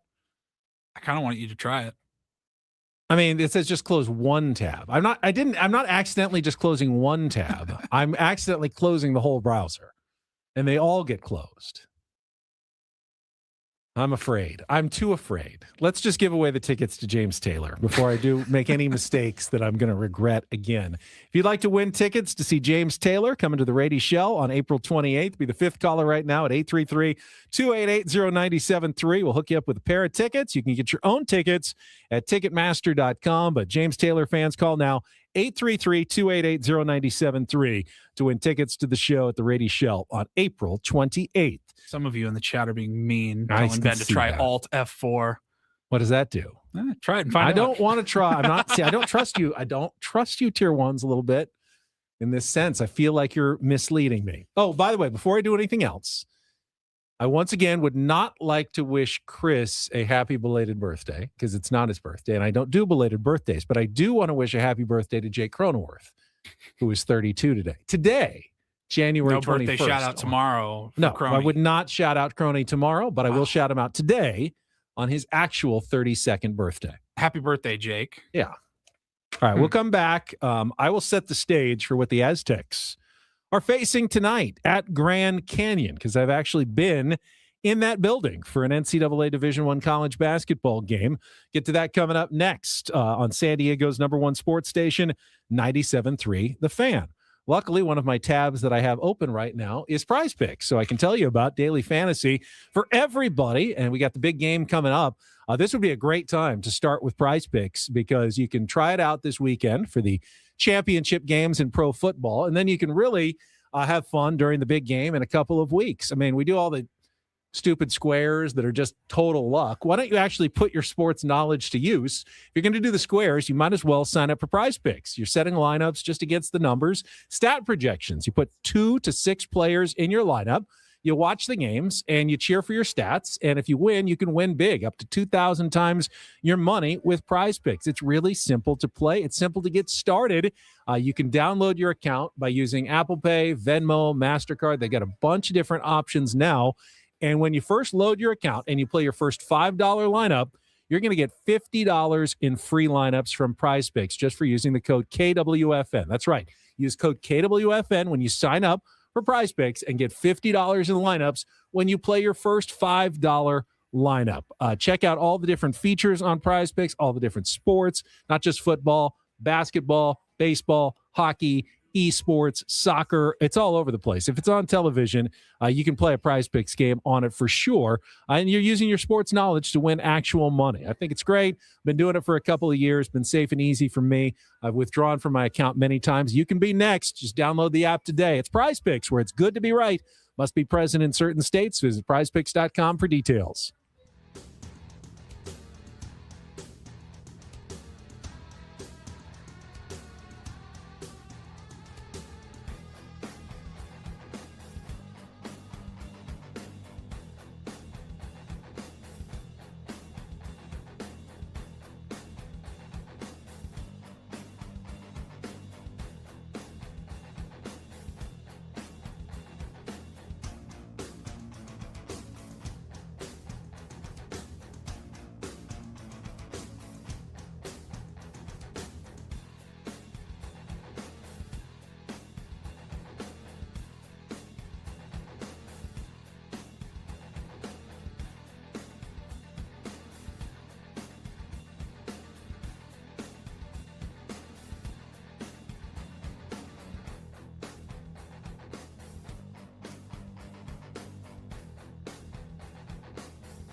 Hey, player, this is all yours. This room with this view. This speakeasy with this cocktail. Hey, could you make that too? The spa with this. Ah. And this pool on this roof. This is all for you. The all-new Hamul Casino Resort, now open.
Had no idea there were so many IT professionals amongst the tier ones. Thank you so much for all your advice and support. I will be taking your comments under advisement going forward and how I manage my tabs in my browser. You know, you and Woods are such boomers when it comes to technology that I think I get lauded with all of this praise for being able to fix things or help you set something up or anything like that. I'll take it, but I'll be honest, I don't know very much. Like, there are people in the chat way smarter than me when it comes to short keys and technology and all that. I would take their opinions.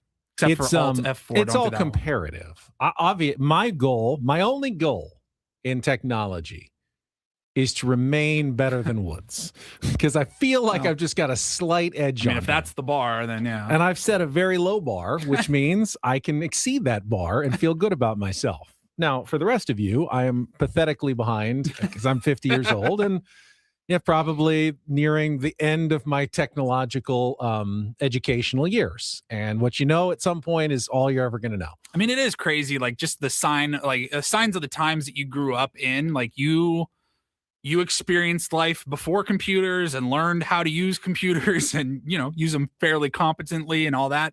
Like, I grew up with the internet.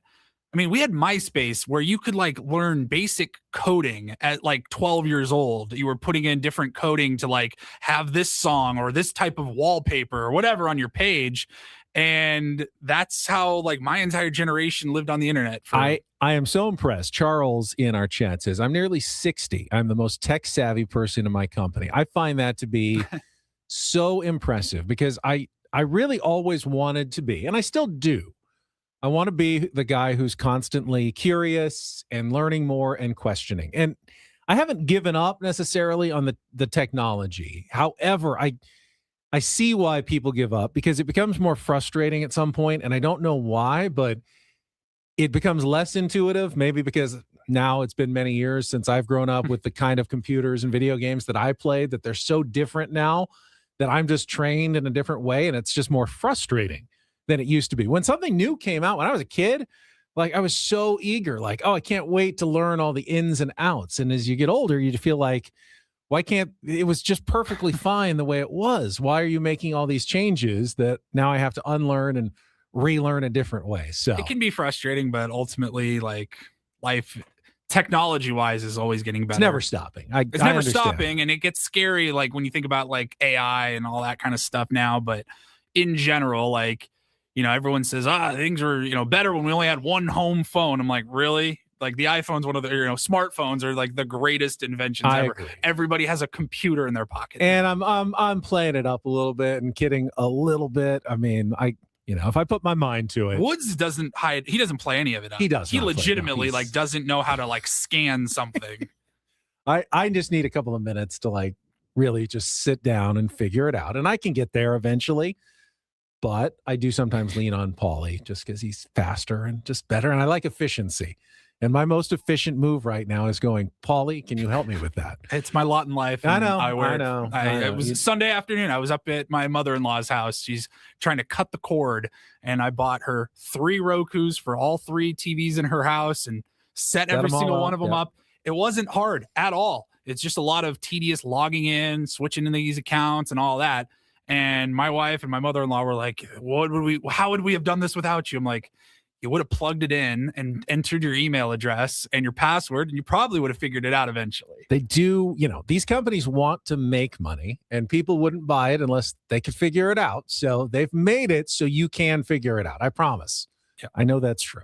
All right, broadcasting live from the Bill House Studios. We know how. Let's check traffic one more time, and then I'll set the stage for another big game for San Diego State tonight in the Valley of the Sun. Coming up next year on 97.3 The Fan. From the 855 Get Ross Traffic Center, protecting San Diego after accidents or injury. Still working on a stall on the 52 westbound at Bonita Drive. It's in the center divider, but it is stop and go through the area. And on 94 West at Euclid Avenue, the center divider is also blocked with another crash. And these delays go all the way back to College Grove Way. We also have a crash on the 8 westbound at Lake Jennings Park Road, and that is really slowing you down. I'm Sue Aller with Ben and Wood, San Diego's #1 sports station, 97.3 The Fan. So slowly but surely, with 7 straight wins, the San Diego State Aztecs have started climbing their way back into the conversation for an at-large bid in the NCAA tournament. They're currently number 47 in the NCAA net rankings, field of 68. 47 is certainly in discussion. They're 45th in the Ken Palm statistical rankings as well, and they do use that in the committee at the end of the season. Now, it's tough to tell because when you look at like ESPN bracketology, Joe Lunardi has them in the tournament, but that's because they're currently leading the Mountain West. So he has them as the automatic bid from the Mountain West. He also has Utah State and New Mexico as at-large bids, which is a good sign. The Aztecs just beat New Mexico. New Mexico is 41 in the net and 44 in the Ken Palm, so just slightly ahead of San Diego State after the Aztecs win over the Lobos. So you can see how critical every game is right now for San Diego State. A few notches up, they become a very viable at-large contender. A few spots down, and they're probably not even going to be considered because of that painful loss to Troy, a quad 3 loss, and their lack of big quad 1 wins on their resume, which remains, I think they just have 1 quad 1 win still. I think it's Nevada on the road, and not that many opportunities. Utah State lost 2 in a row. They've dropped to 26th, which means they may or may not be a quad 1 game when they come to Viejas Arena later in the season. So every game really important, and that includes tonight's game at Grand Canyon. Grand Canyon is they're a weird school. That's all I can say. They're a strange school. They're a for-profit university. Most colleges, Paulie, are nonprofits. Now, that doesn't mean they don't take in a ton of money and have giant endowments and huge trusts where they keep all their funds, but Grand Canyon actually has stockholders and they pay out profits. So they're running more of a business and trying to get as many students as possible. And the biggest marketing tool that they have is their basketball program. And they use it as a way to try to attract attention and lure students to come to Grand Canyon University, whether in person in Phoenix or online. Now, in person, if you're in Phoenix, one of the things they do to kind of juice up their basketball program is they make sure that their little arena in Phoenix is absolutely jam-packed with students every single game. And I got to go to a game a few years ago. I was asked to fill in on a USD basketball broadcast, and it was a whirlwind trip. I flew in at about, I think it was a 6 o'clock game. I flew in at 1 o'clock from San Diego to Phoenix, took a cab to their campus. And as I got there and walked on, it was like college game day outside the arena. like big party. I mean, this is a regular season game against USD. It's not even a conference game. This is just a big party going on before the game. And they're feeding the students free pizza, free sodas. I mean, they got the bands, number one way to get students to anything. Free food. Yes. And then they open the doors and the students all rush into their spots and like an hour before the game. And they are loud. It's loud in there as well. They play the music really, really loud. It's just one of the more distracting, loud college basketball environments.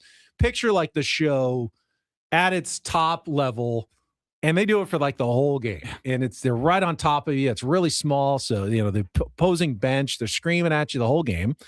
And they put money into their program. I saw Mark Ziegler write, they probably have the highest NIL payroll of any team in the Mountain West. It's transfers, it's portal guys.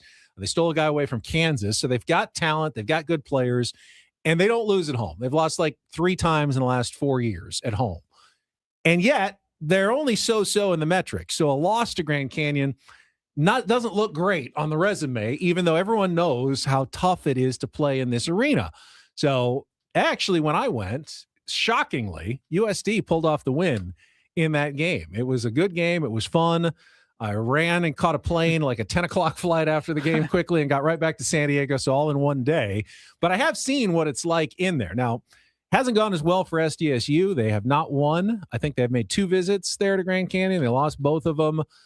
They lost once at San Diego State against them. I think they beat them once. So the history has not gone well for Brian Dutcher and Steve Fisher's teams in Phoenix there at Grand Canyon. But that's who they got tonight against Grand Canyon, a school that wasn't supposed to be in the Mountain West. But they got let in a year early because all the schools like San Diego State who are leaving for the new Pac-12 couldn't stop the Mountain West because they lost their voting privileges. No one was happy about it, including Dutch, but now he's stuck playing this game, which is really a no-win, all-lose game for San Diego State at Grand Canyon, which makes it one of the more interesting games of the season tonight, which is a late start, 8 o'clock tip-off. It's like Phoenix. It's not a trap game not by really. definition, but it feels like a trap game. Everyone going in knows how hard it is to play there, so they're going to be up for it. But it's just not something you're used to. It's a straight. There's a lot of great college basketball environments, but even like some like players who have gone to like Final Four and played at Duke. They go, but the toughest place I ever played was Grand Canyon University. That's just what the Aztecs are going to be facing tonight. It's not your normal college basketball game. And it will be interesting to see. The Aztecs have been, steadily improving, keeping it going, but they're playing without Magoon Guath tonight, who's been ruled out with a hip flexor. So they won't have their. Well, they just beat a good team. Now they were at home, but they basically played without Magoon Guath. They played like 10 minutes on Saturday. He had 2 points. Like he was a non-factor in that game, and they were able to win. And I think New Mexico's a better team, but you were at home. Yeah, and you've got a little added incentive because Utah State lost again last night. So if San Diego State wins, they are 2 games clear of everybody in the Mountain West as we approach the midway point of the conference season. So this is a huge opportunity road week for San Diego State. If they can pick up one or both wins at Grand Canyon and at UNLV tonight and on Saturday, they will be unquestionably in the driver's seat heading toward a regular season conference title and a number 1 seed in the conference tournament, and perhaps enough that they can say, hey, we win the Mountain West outright. We deserve an at-large bid no matter what happens at the Mountain West tournament in March. So these are kind of the pivot games. You lose a couple of these, you may still win the Mountain West, but that doesn't guarantee you a spot in the Mountain West tournament. You may still need to win that tournament at the end of the year. So I think this is an interesting one tonight. I look forward to talking about it tomorrow morning. We're making arrangements, hopefully, for Woods to be on the show one way or another tomorrow, whether it's in studio or probably from home. I would say likely from but home. But he sounded fine on the phone, so that's we'll see if we can get him on the show. We will have updates for you, but we appreciate everybody joining us today. Braden and Frank are coming up next. Tier 1s, thank you so much. For Paul Reindl, I'm Ben Higgins. Enjoy the rest of your Wednesday from all of us here at San Diego's #1 sports station, 97.3 The Fan. So long, everybody.